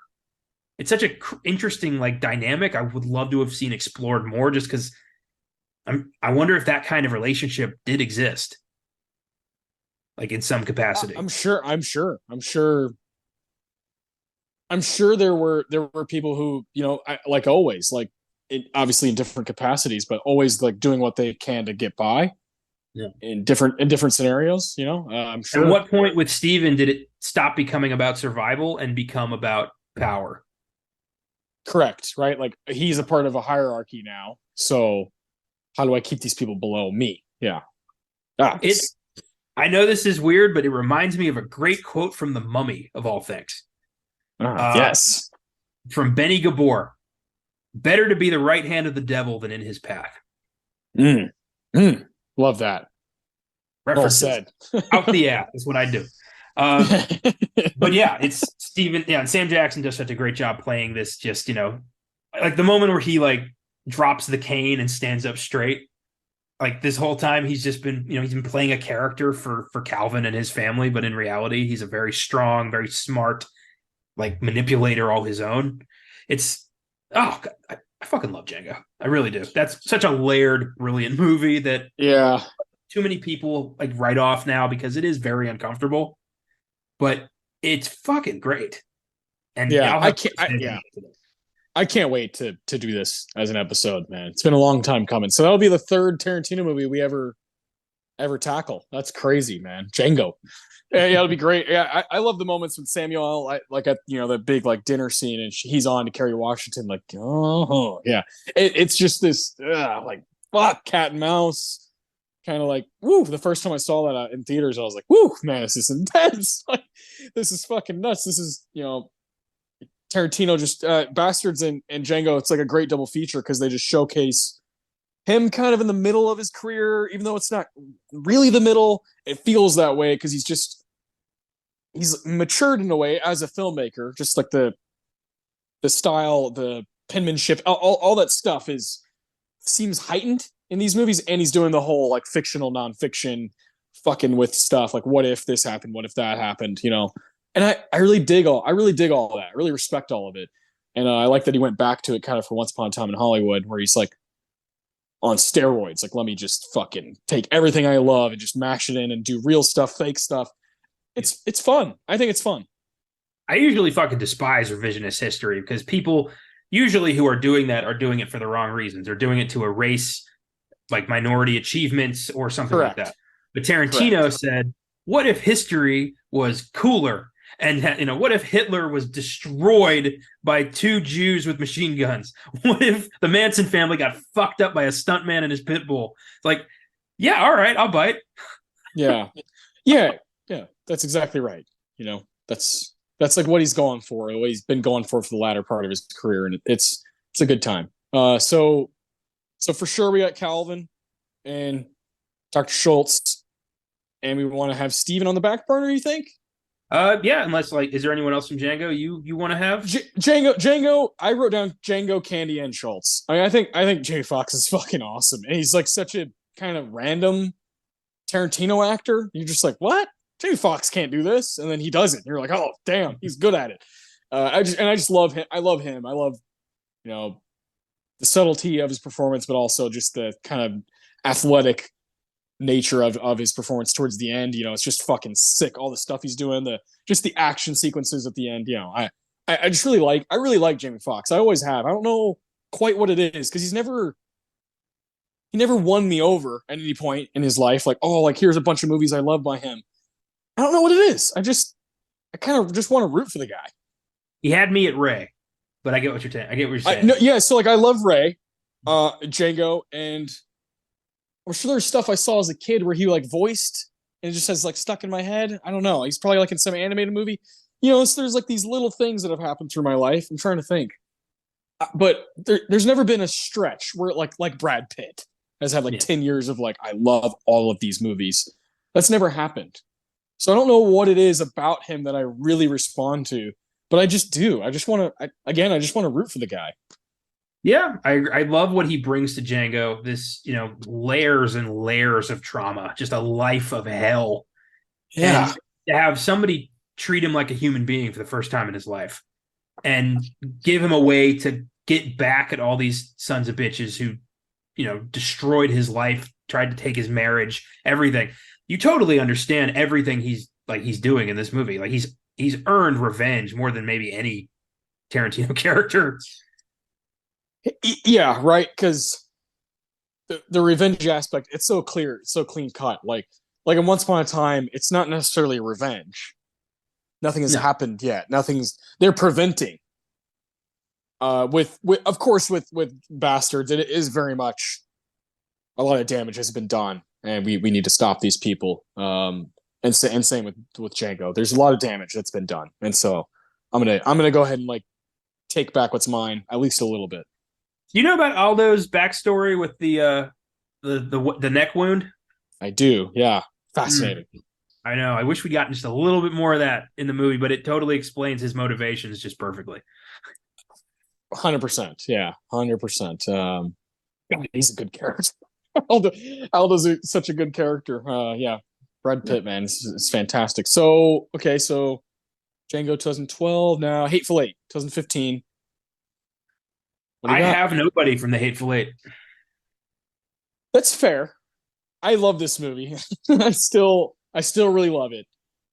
I think it's really fucking funny. I love the cast, but I am kind of with you. No one really stands out. I mean, everyone does, in their own way. But as far as a Tarantino character Hall of Fame, no one is shining as bright as these other people. The one person I wrote down, though, because I do think she is phenomenal, and I wish she was used more in Tarantino movies, is Jennifer Jason Leigh as Daisy. Love that character. Yeah, yeah, she's slimy and two-faced, and yeah, Yeah. a great bad guy. Um, yeah, all right, I can understand that. Everyone else, though, especially like this was the return of Tim Roth and Michael Madsen, and I had such high expectations, and I feel like they were just criminally underused. Yeah, it is crammed because I like quite literally it's claustrophobic. The whole setting of the movie being in this one kind of house, and you've got so many big personalities: Walton Goggins, Samuel Jackson, Kurt Russell, Jennifer Jason Leigh, Tim Roth, Bruce Dern. It's like too much almost is going on, but I still really love it. I remember seeing it in theaters with Jeremy, and it was one of those things. I'm pretty sure I saw. I don't think I saw Bastards in theaters. I just don't. I think maybe, but I'm not. I can't remember. I've seen it so many times. It's one of those like it gets lost, all the rewatches. But I remember seeing Django with my dad. I was 17, and then I remember seeing Hateful Eight with Jeremy at the Palladium, and there was literally that intermission, and we went outside. You remember there was the intermission in the middle of the movie that was like 10 minutes. We like literally went outside, smoked a cigarette, went back inside, and like missed none of the movie. And Jeremy like looked at me and he was like, "This must be what it felt like back in the day." Like it was just a cool feeling. It was just like one of those cool things. And I cherish those moments that you have with an older brother, right? You like cherish those little things, and seeing a Tarantino movie with Jeremy, he's also a huge fan, was very cool. So I kind of hold it. I hold the movie itself has a special place in my heart. I really like it, but I do understand why you wouldn't have anyone. No one's just shining really bright. Everyone's just kind of it's a team effort, collective. Yeah, it's hard to when you've got such a tight ensemble and they're all playing off each other. It's hard to pick a standout. Uh, I saw Django and The Hateful Eight both with Caleb, and we had a blast. And then as you would, yeah. I saw Bastards with my mom, and I remember being astonished because this was the first time I'd ever seen like German speaking German, French people speaking French, like in a movie like this in an American production, and just thought this is neat. I think I was like 14, and then I was like, yeah, I like this. I don't know why I like this, but I like this. Yeah. It's fucking excellent, man. It's the coolest. So yeah, Bastards. I'm really trying to remember like when I saw that. I must have seen it in theaters because at that point I would have been big fan of Dogs, big fan of Pulp Fiction. Yeah. Since then, I've done movie parties at Draft House for Pulp Fiction, and they did a Kill Bill like part 1 week, part 2 the next week thing, and I did that. Sick. That was just fucking. I took one cousin to Kill Bill 1, another cousin to Kill Bill 2, and I was just like, I've been trying to indoctrinate these kids for years. Yeah. I've got Ryan pretty much on board. Miles, I'm working on. Brenna's going her own direction with her own shit. I get that. She's not really into this violent stuff. But it's fine. 2 out of 3 ain't bad. show her Jackie Brown. Show her kind of a different side to the Tarantino world. Across 110th Street. Yeah, just open her mind up. So I'm cool with leaving Hateful Eight as is for now. All right. If you don't mind, I'd like to keep Daisy on the back burner in case we need another spot, but I don't think we will. Okay. Once Upon a Time in Hollywood. How many slots do we have left? Let's see. We got 1, 2, 3, 4, 5, 6, 7, 8, 9, 10, 11, 12, 13, 14, 15. 3. All right. From Hollywood, I've got, our heroes, Rick Dalton and Cliff Booth. Damn straight. They both are shoo-ins, which leaves us with one spot. We could go back, give it to Shoshana for Bastards. We could go someone from Pulp Fiction outside of Vega and Jules Winfield. We could go Mr. Orange from Dogs. We could go Django. We could go I don't know what stands out to you, unless you want to add a third to Once Upon a Time in Hollywood. Margot Robbie. Tell you what, this was your idea. I want you to have the last pick. God damn it. Well, then the way I'm going to do it, because I'm a fair man at heart, I'm going to give Hateful Eight. I'm going to give Daisy, so every movie is represented. I like that. All right, I'm on board with that. Okay. So let me run through them. Number one, Mr. White. Number two, Mr. Blunt. Number three, Vincent Vega. Number four, Jules. Number five, Jackie Brown. Number six, Ordell. Number seven, Max Cherry. Number eight, The Bride. Number nine, Bill. Number 10, Oren Ishii. Number 11, Stuntman Mike. Kurt Russell got oddly shouted out on this episode. Number 12, Hans Landa. Number 13, Aldo Rain. 14, Calvin Candy. 15, Dr. Schultz. 16, Daisy. 17, Rick Dalton. 18, Cliff Booth. Beautiful. Beautiful. I love it. Yeah, that's a fantastic list. Rick Dalton and Cliff Booth, it's not recency bias. They belong. They belong in this list. Yeah, we've seen this movie God knows how many times at this point. Like we know we love this. Obsessed, like full on obsessed. And I think I said earlier, like Dalton, I think over time we've looked at it as like Brad Pitt's movie because he like won Best Supporting Actor and all this stuff and like ran through it. But this is Leo's movie, and Rick Dalton might be his best performance ever, right? Or my favorite for sure, like most entertaining. So I don't know, man. I think Rick Dalton through the years as we go on, I think Rick Dalton's gonna be one of the first things we think about when we think about Tarantino. I think you're right. It's everything Quentin Tarantino views an actor as. He's from an old TV show trying to break into a film world, ends up becoming an Italian movie star. Like this is a guy who's going to get a role in a Tarantino movie in like in the 90s when he's in his like 50s. Yeah, exactly. This is Robert Forster, for fuck's sake. Like this is Yeah. God, man. Do you have you ever gone back? I guess we could kind of segue into Once Upon a Time. This is something I was thinking about. And I wondered about you. Have you gone back and like watched like old 50s, 60s like Western shows? Shows, not really. They are not great. I've seen some reruns. Like my grandpa watching Gunsmoke or something, and I'm like, this is corny. I don't like this. Yeah. It's kind of a tough hang, I love Western movies though from that time. Like some of those are fucking amazing, but some of the best Westerns ever. Yeah. On TV, no, man. Yeah. TV didn't get really like good for me until like the 90s.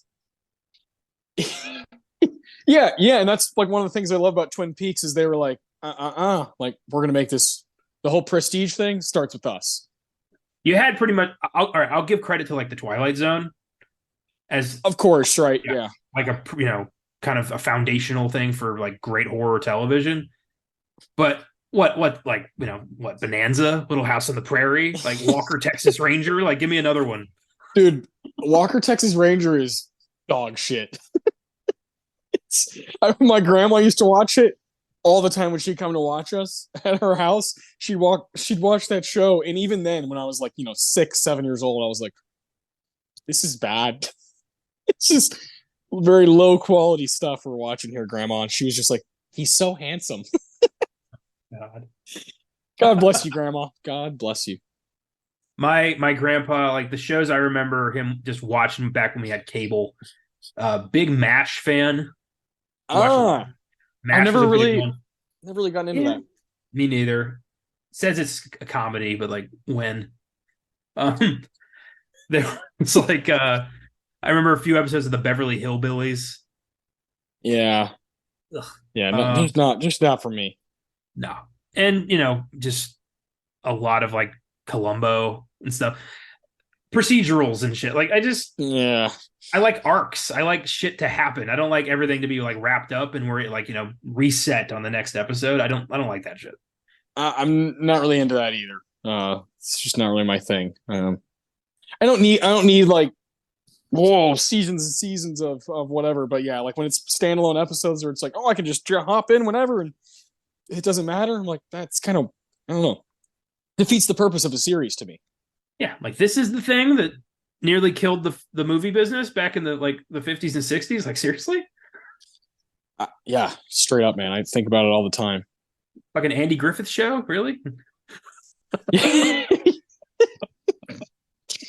God, God damn it! That was fun, man. That Hall of Fame is loaded.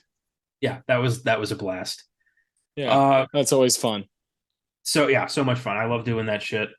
All right, well, real quick before we get into the award, just a little bit of technical stuff. Once Upon a Time in Hollywood has an IMDb score of 7.6, Rotten Tomatoes score of 85%.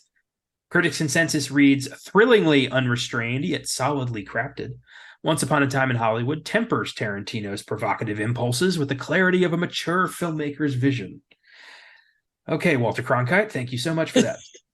Walter. And that's the way it was. The film. I don't know why they have to always do that. Like throw in a bunch of big words so like they sound important. Just say, it was good. It was good. Yeah, You just do that. The film was a huge success, grossing $377 million on a $90 million budget. It was nominated for 10 Oscars at the 92nd Academy Awards, winning 2 Best Production Design and Best Supporting Actor for Brad Pitt. With that, let's do some awards here. We have, appropriately, the Quentin Tarantino Award for the best line of the movie, the Thomas Newman Award for the best music moment, the Philip Seymour Hoffman Award for the best performance, and the John Carpenter Award for the best scene. And we did do all of this on our Oscar Sunday episode a year ago, so some of these might be the same, some might be completely different. It's that kind of movie. Yeah, we can breeze through these. We've done it. We spent literally hours diving into this movie like full on. So if you want to like really do that, you can go back to that Oscar Sunday. It was a blast. And we also on that episode went into the categories from that Oscars. It's a loaded Oscars. Parasite, Once Upon a Time, 1917, Marriage Story. It's loaded. So I suggest if you really like to, hear about that stuff, go into it. But yeah, we're gonna knock these awards out. What do you got for the Tarantino? What's your favorite line? My favorite line remains, always has been since the first time I saw it, is Kurt Russell.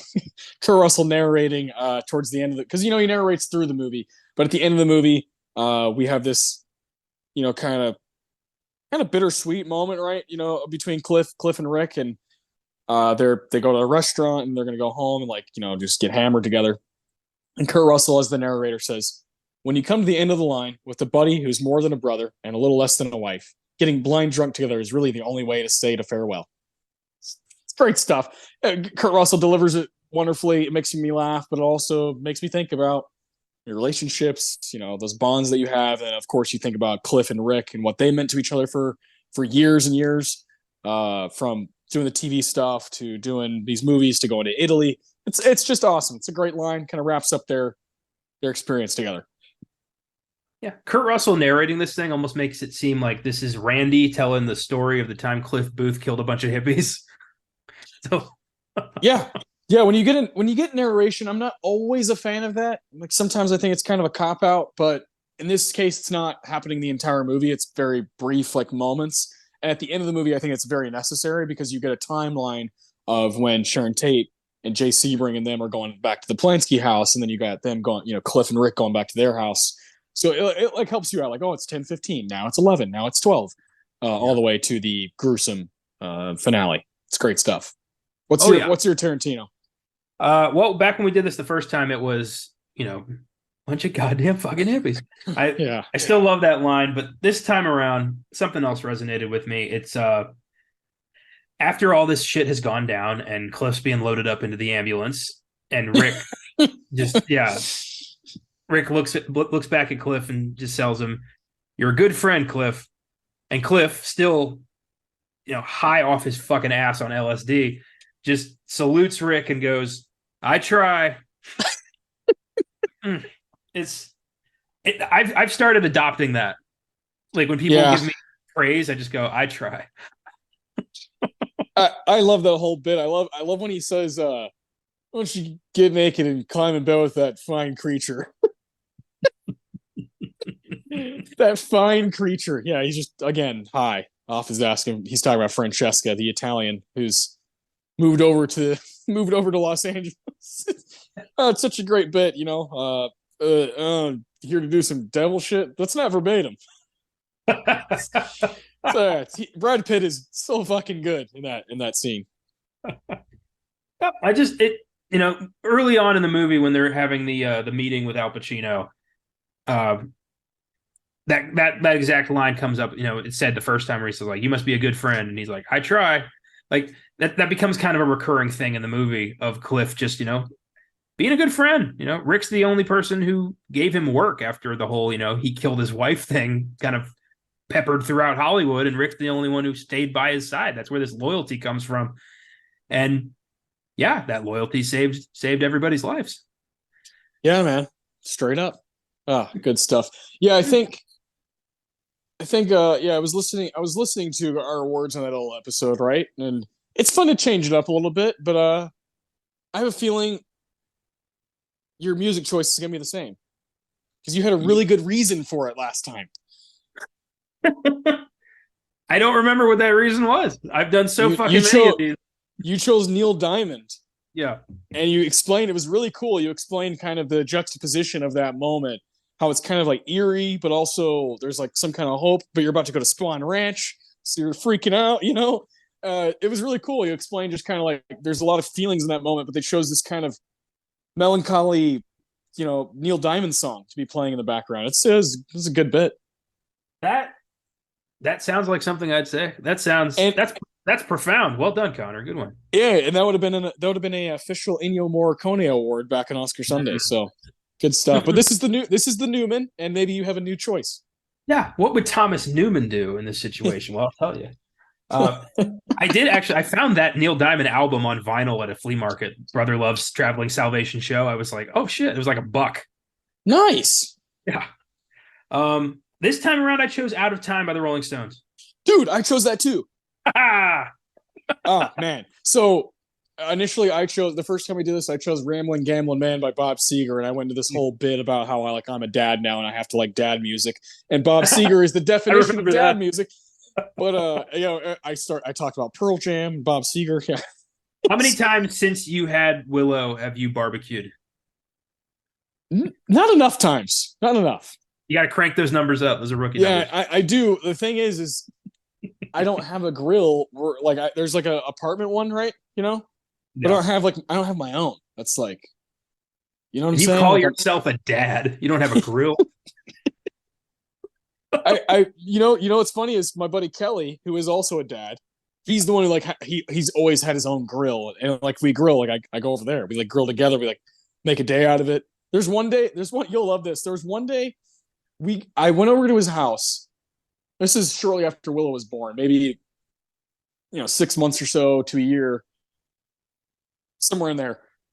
I woke up at 2 a.m., drove to his house. He was wide awake, and we started barbecuing together because we wanted to do this whole fucking feast. And it was just us two at 2 a.m. And we got up, we started drinking beers. We were drinking beers, smoking joints at 2 a.m. And we just stayed up and made food all morning.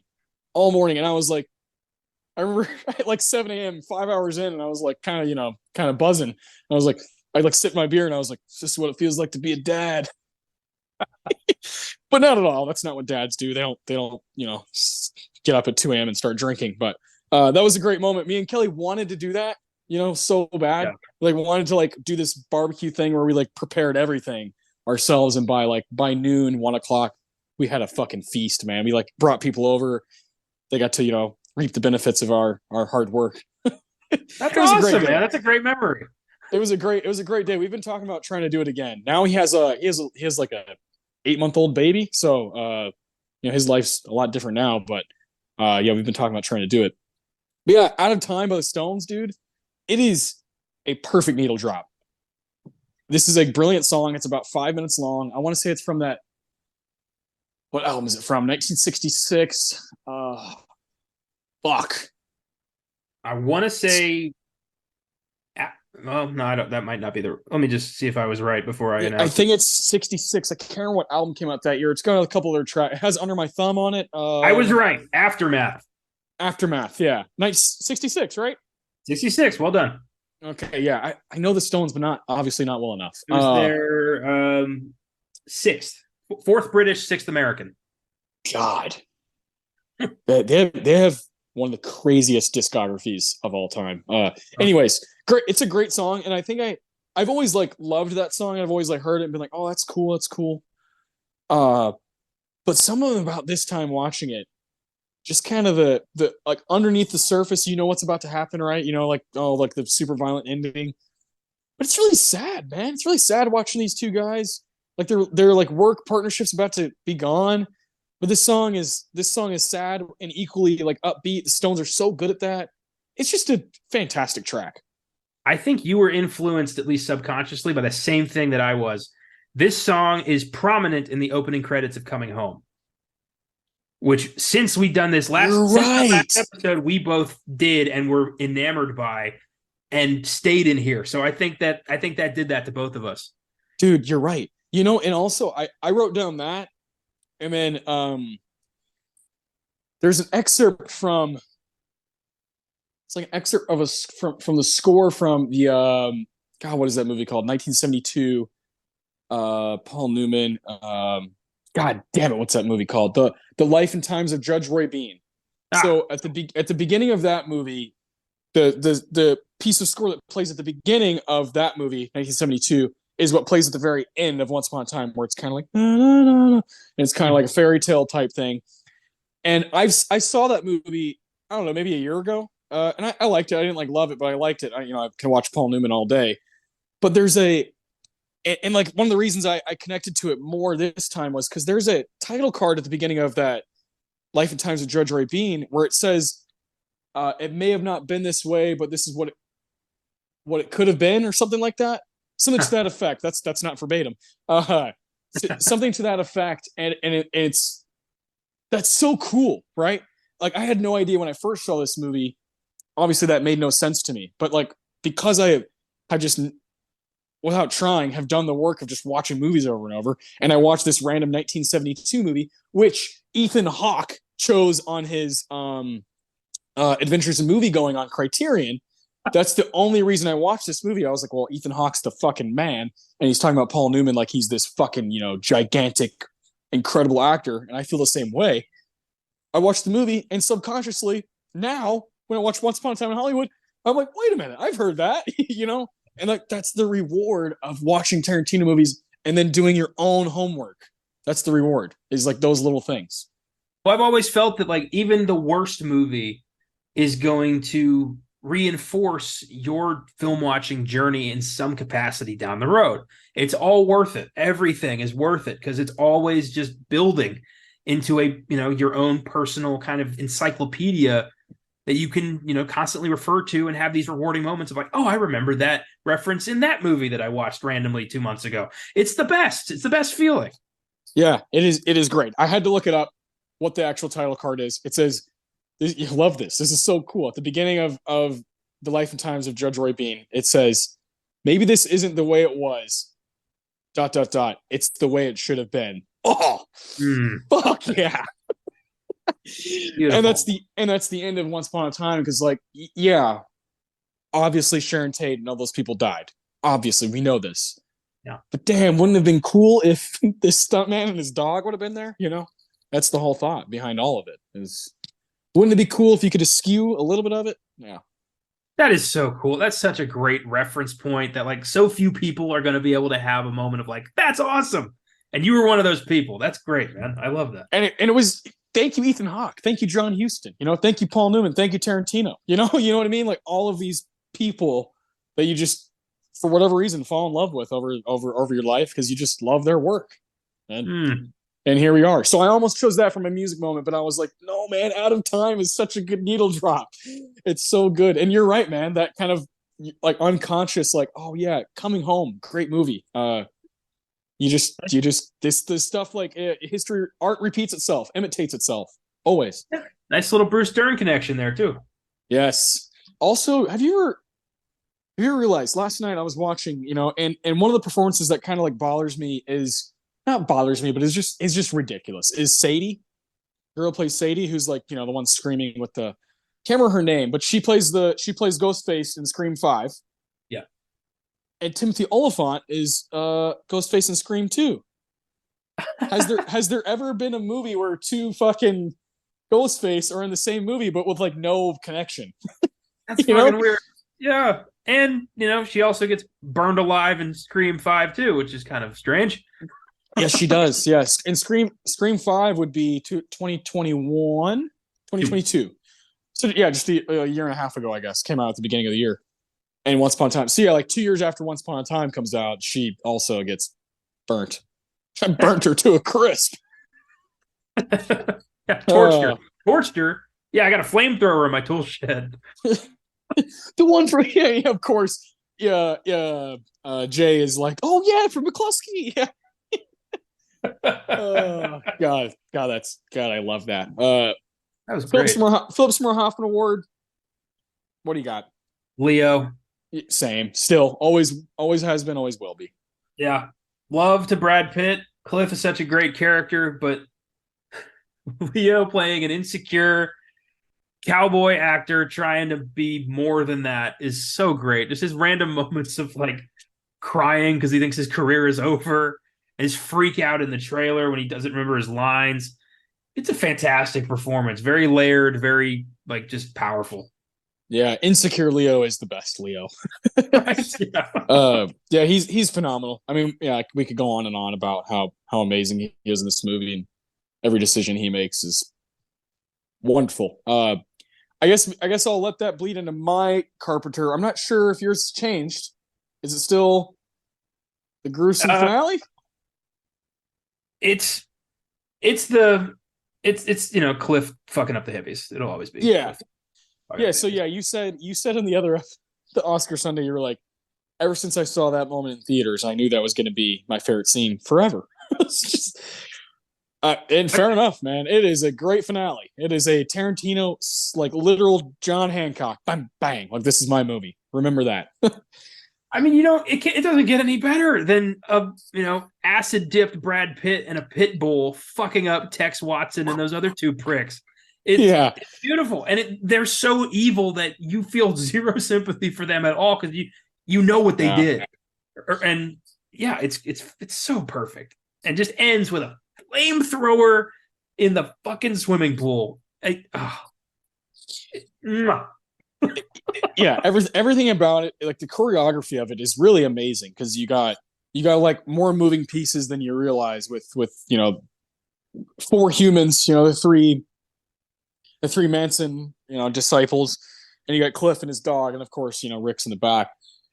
And my favorite part of this whole scene is kind of how it represents the relationship between these two. You got Rick, who comes out to the driveway and is like, you fucking hippies came up here to smoke dope in a dark road, didn't you? And then they go down the road or whatever. It's like Rick is like, here I am, like I'm the face, I'm the one that you guys are gonna, and then they end up like, oh, let's fuck him up, and Sadie's like, dig this, man. she's like, we grew up watching murder. Let's murder the people that taught us to kill, and so like that's the whole idea now, is like, let's kill Jake Cahill, right? Yeah. But little do they know that his stuntman's going to be in the house, and his stuntman's going to do all the dirty work. It's going to, take no glory. At the end of the movie, it's Cliff going off in a fucking, ambulance. And then, Sharon and her friends are like, oh, like it's fucking Rick. Oh my God, it's Jake Cahill, like Bounty Law, it's so cool. It's like, it represents their work relationship. He does all the dirty work as the stuntman, and Rick gets to be in the pool and like gets to do the flamethrower and be like the star, and it works. It works because they both are okay with it. Rick and Cliff are both okay with it. They like really like each other, so it works out. Cliff's like, I don't give a fuck. Like, I'm just doing my job. I'm helping you out. I've honestly never like thought about that before, but that's exactly what's going on. That's fucking great. That's a whole nother layer to this thing I never caught on to. Yeah, it's not just it's not just violence for violence sake. Like a lot of Tarantino violence is either necessary or obviously for entertainment purposes. And then in this case, I think it was, I don't want to use the word necessary, but it's obviously I'd say, I mean, it kind of is, because we're cathartic. That's a great word. That's a great word, especially knowing what really happened, and of course the dialogue is just so good. I'm real as a donut, motherfucker. and then Cliff's just laughing, and then like the finger wag. He's like, "Whoa!" It's a great scene, everything in it. So I can't argue with it. Yeah, I just Cliff not really thinking they're there at first, and then realize like, wait, we've met. I know you. You Yeah, were on a horsey. yeah. He's like, I remember your hair, and I remember your little white face, and you were on a horsey. Yeah, it's such a good Brad Pitt moment. And yeah, I mean, it is brutal. It is absolutely brutal. Throwing like the dog food can, See, smashing the girl's face into the fireplace. I mean, it's if you go to a Tarantino movie, it's the kind of shit you sign up for. well, my argument against, like for people being like, oh, it's too violent, it's too gross. I'm like, well, in real life, Tex Watson and those two ladies, I think it was three ladies in real life, Yeah, uh, cut open Sharon Tate and like removed the baby. So I yeah. mean, let's slow the fuck down on that. Fuck them. Yeah, A little and which is less great. violent than that. It's great because there are three women, but Maya Hawke is like, fuck this. Steals the car and leaves. It's great. I love that. So they didn't have a ride back. Yeah, and this is the birth of Austin Butler. Really, Yeah, pretty much. this is the first time we see that handsome man on a horse, and you're like, that guy's gonna play Elvis. Yeah, it's fantastic. Mine is kind of always has been. There's a stretch of the movie or there's like a back and forth, and it's just like it's like the best stuff for me, like the most positive, just kind of like, fuck yeah, I love movies. It's when Sharon Tate goes to the Bruin to watch herself in the Wrecking Crew, and then we basically have like a back and forth from that to Leo playing Caleb Dekatu. I thought it was Dakota. you know and that's that. Like when what's her name, the little girl, hi Trudy's like, that was the best acting I've ever seen. That that whole like stretch is like, this is kind of why I love movies. I love the admiration that we can have for it. I love the theater, right?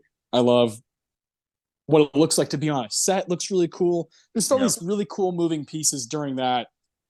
Feels like Tarantino is definitely saying, hey man, like this, ultimately I am nothing without this art form. So it's like he's kind of giving himself to it.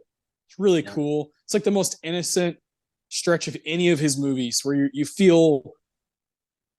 almost feel like it could be a different director, because you're like, this is nice.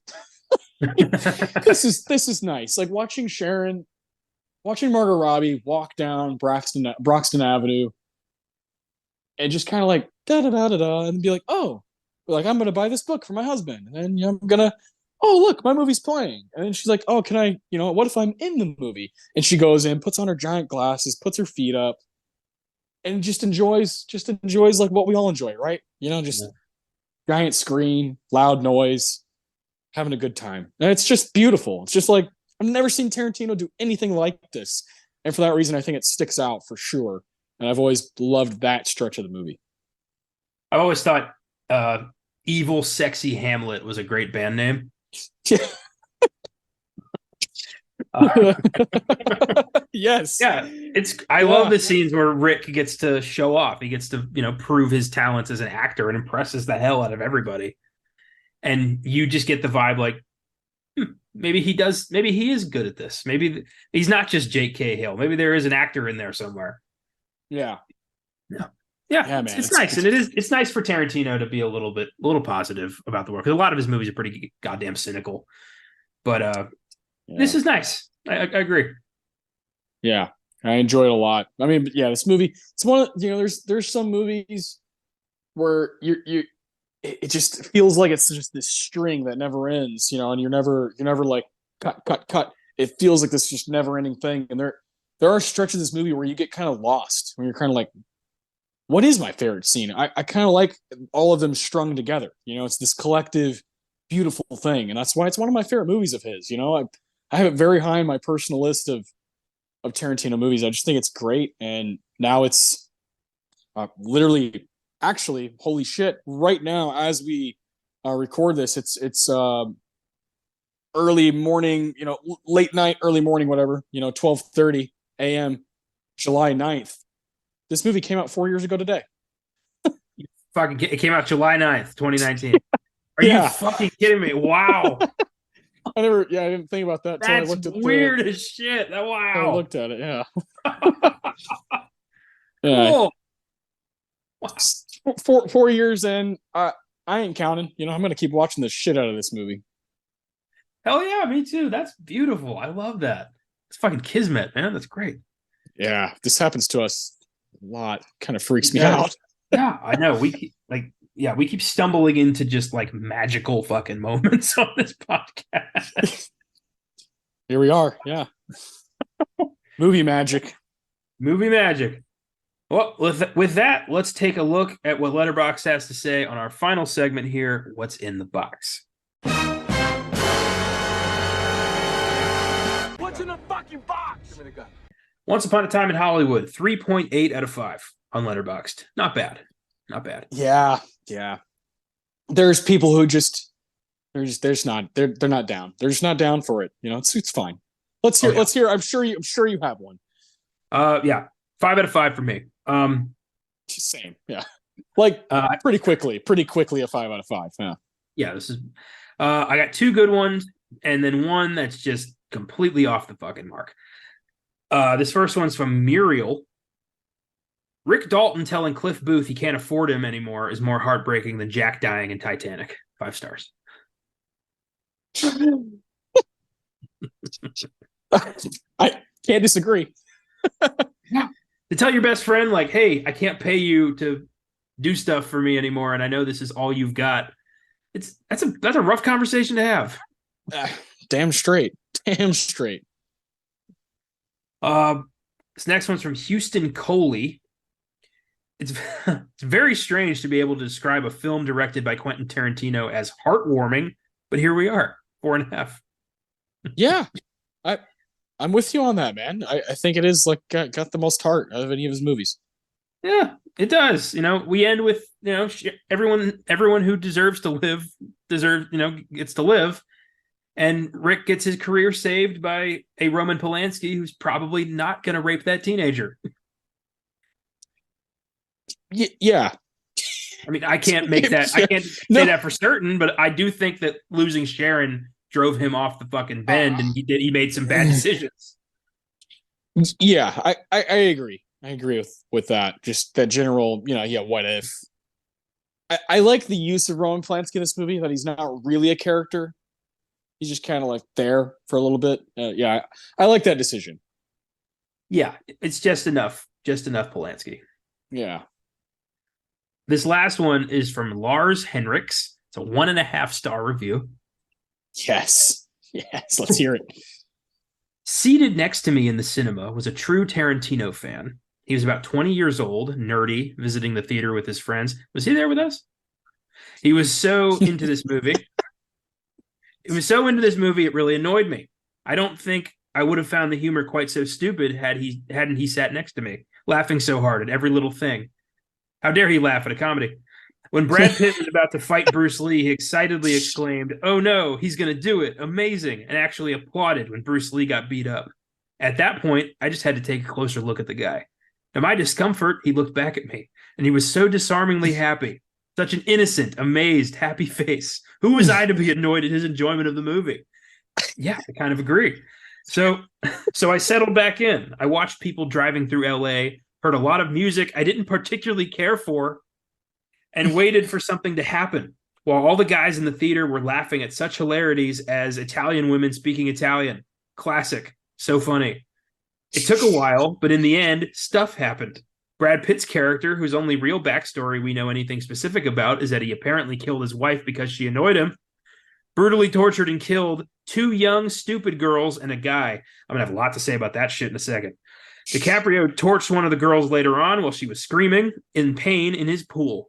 The guy next to me was over the moon, so happy. A girl repeatedly getting her face bashed in the most bloody way possible. He loved it. Such joy. I felt sick. Lars, let me clue you in on something.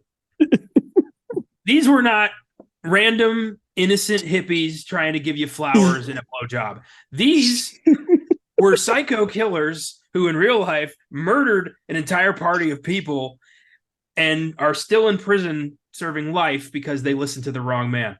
I don't think anyone has any problem watching those fuckers get ripped apart by Cliff Booth, a pit bull, and Rick Dalton and his flamethrower. So I don't know if you knew about that. If not, maybe you should do some research. But yeah, they're not just some stupid guys and an innocent girl getting beaten up by a mantelpiece. Like, no, they fucking earned that shit. So yeah, no, Lars, no. Yeah. I just can't wrap my head around thinking that way. Like, that's what you took out of it, you know?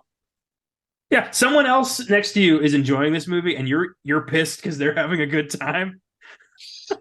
Wow. Yeah, it's just sad, you know? Just sad. And I don't know. It's kind of like, like a lot of comedians nowadays have to say they have to like open their show with this bit about, hey, if something offends you, sorry, but like it's a comedy show, da da da da da. They like have to do that now. Like it's like how they open their show. It's kind of like, hey, this is this guy's 9th movie. It's got 8 of these. Have you seen them? You know what you're signing up for. I'm not saying that like gives you a right to just do whatever you want, right? I'm just saying like there's a style here, and violence is going to take place. If you don't like it, I understand. Like if you're like I can't watch Kill Bill because of the violence, like okay, that's fine. There's nothing wrong with that. I disagree. Like for myself, like I love those movies, but I get it. It's same with like people who are like, I don't really like to be scared watching movies. I don't get it, but fine. Yeah, but fine. That's your prerogative. That's your thing. Yeah. If you don't like certain movies, that's like genre or whatever. It's up to you. It's your loss. It's your loss. But the whole like, I went to see this movie at the cinema and I thought I was going to watch cinema, but yet I watched this, brutal, ending. Just like, I don't really have much sympathy for you. I just don't, like you knew what you're getting into. Yeah. And it's really out of all of his movies, like the least violent of all of them. So, like, I don't know what to tell you. It just ain't for you. My big issue with this guy mainly is someone next to you is enjoying the movie and you're not. So you're taking out all of your like anger at not enjoying the movie at this guy who's clearly knew what he's signed up for. And also to just like have no knowledge of the Sharon Tate murders or Manson to the point where you're just like, these stupid children who, didn't deserve it. Like, no, buddy. Like, yeah, they earned that shit. They earned a can of dog food to the face. They earned a pit bull jaws to the nuts. Like, yeah, they earned more than that. Yeah, right. If anything, go like further. So, yeah. So that's what's in the box. Some positive stuff, but also some people who just are completely in their own little bubble and don't learn anything. Yeah, man. I don't know. I can't do it. I just choose to whatever, be negative, like go over there. I am gonna try to find the people that do enjoy the movie. I'm gonna like talk to them about it. I rather do that. Really have fun.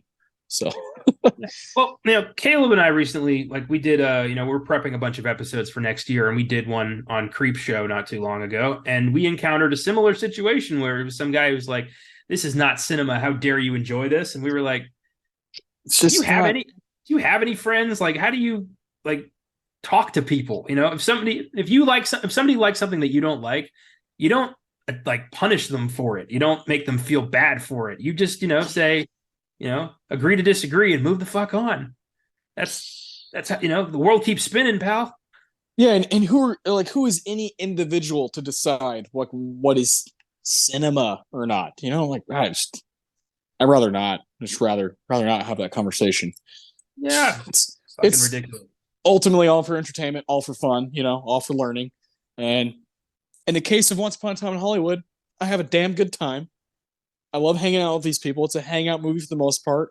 A little bit of violence at the end. A little bit of classic Tarantino violence. A little bit of preventing some evil, witchy stuff. So whatever, it's just such a small part of the movie to hold like everything against it. It's just not right. But whatever, man. We get to have fun with this movie. We get to celebrate it. We get to do episodes on it, talk about what we care about, and we've done it twice now. So fuck yeah. Hell yeah. This was a blast. Thanks for listening, everybody. If you like the show, follow us on Facebook, Instagram, and Twitter at Filmgasm Productions. If you want to suggest films for us to check out, you can email us at filmgasm@gmail.com or send us a message through the socials. Check out our Letterboxd account for daily reviews. If you search for me at Connor95 and in my friends list, you can find the rest of the team. Check out the website, filmgasm.com, where I have a link to that letterbox. You can also find articles, trailers of upcoming films, and every episode of our show. If you'd like to become a monthly donor to Filmgasm Productions, click on the link in the episode description. From there, click on Support This Podcast.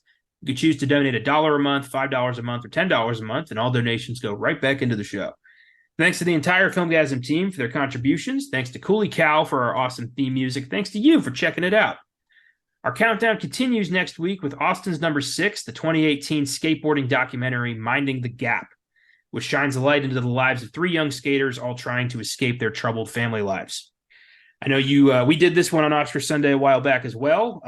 Quite an eye-opening experience and one of your favorites, I believe. Oh yeah, I can't wait, man.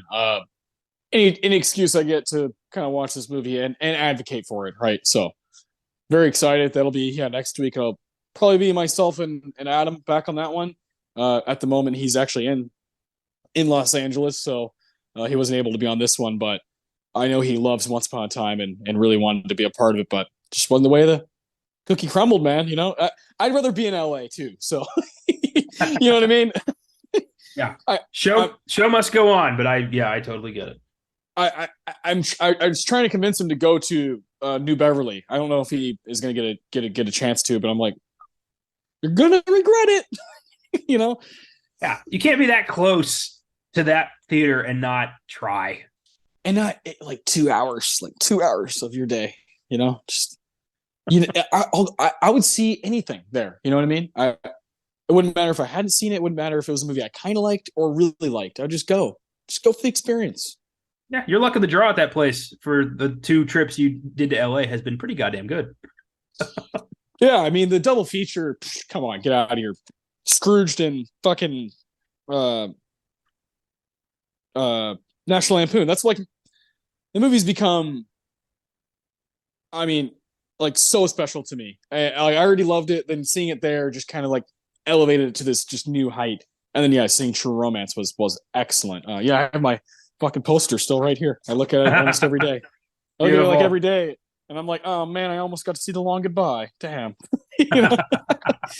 The Host, Mother. Yeah, come on. I mean, I just want to live there so I can see these movies nonstop. But I mean, that's part of the whole deal, right? Is the love we have for Tarantino is also stuff like that. So good shit. Damn straight. Well, try to find a friend out there as loyal as Cliff Booth. Take it easy. Keep watching movies, and we'll see you next time.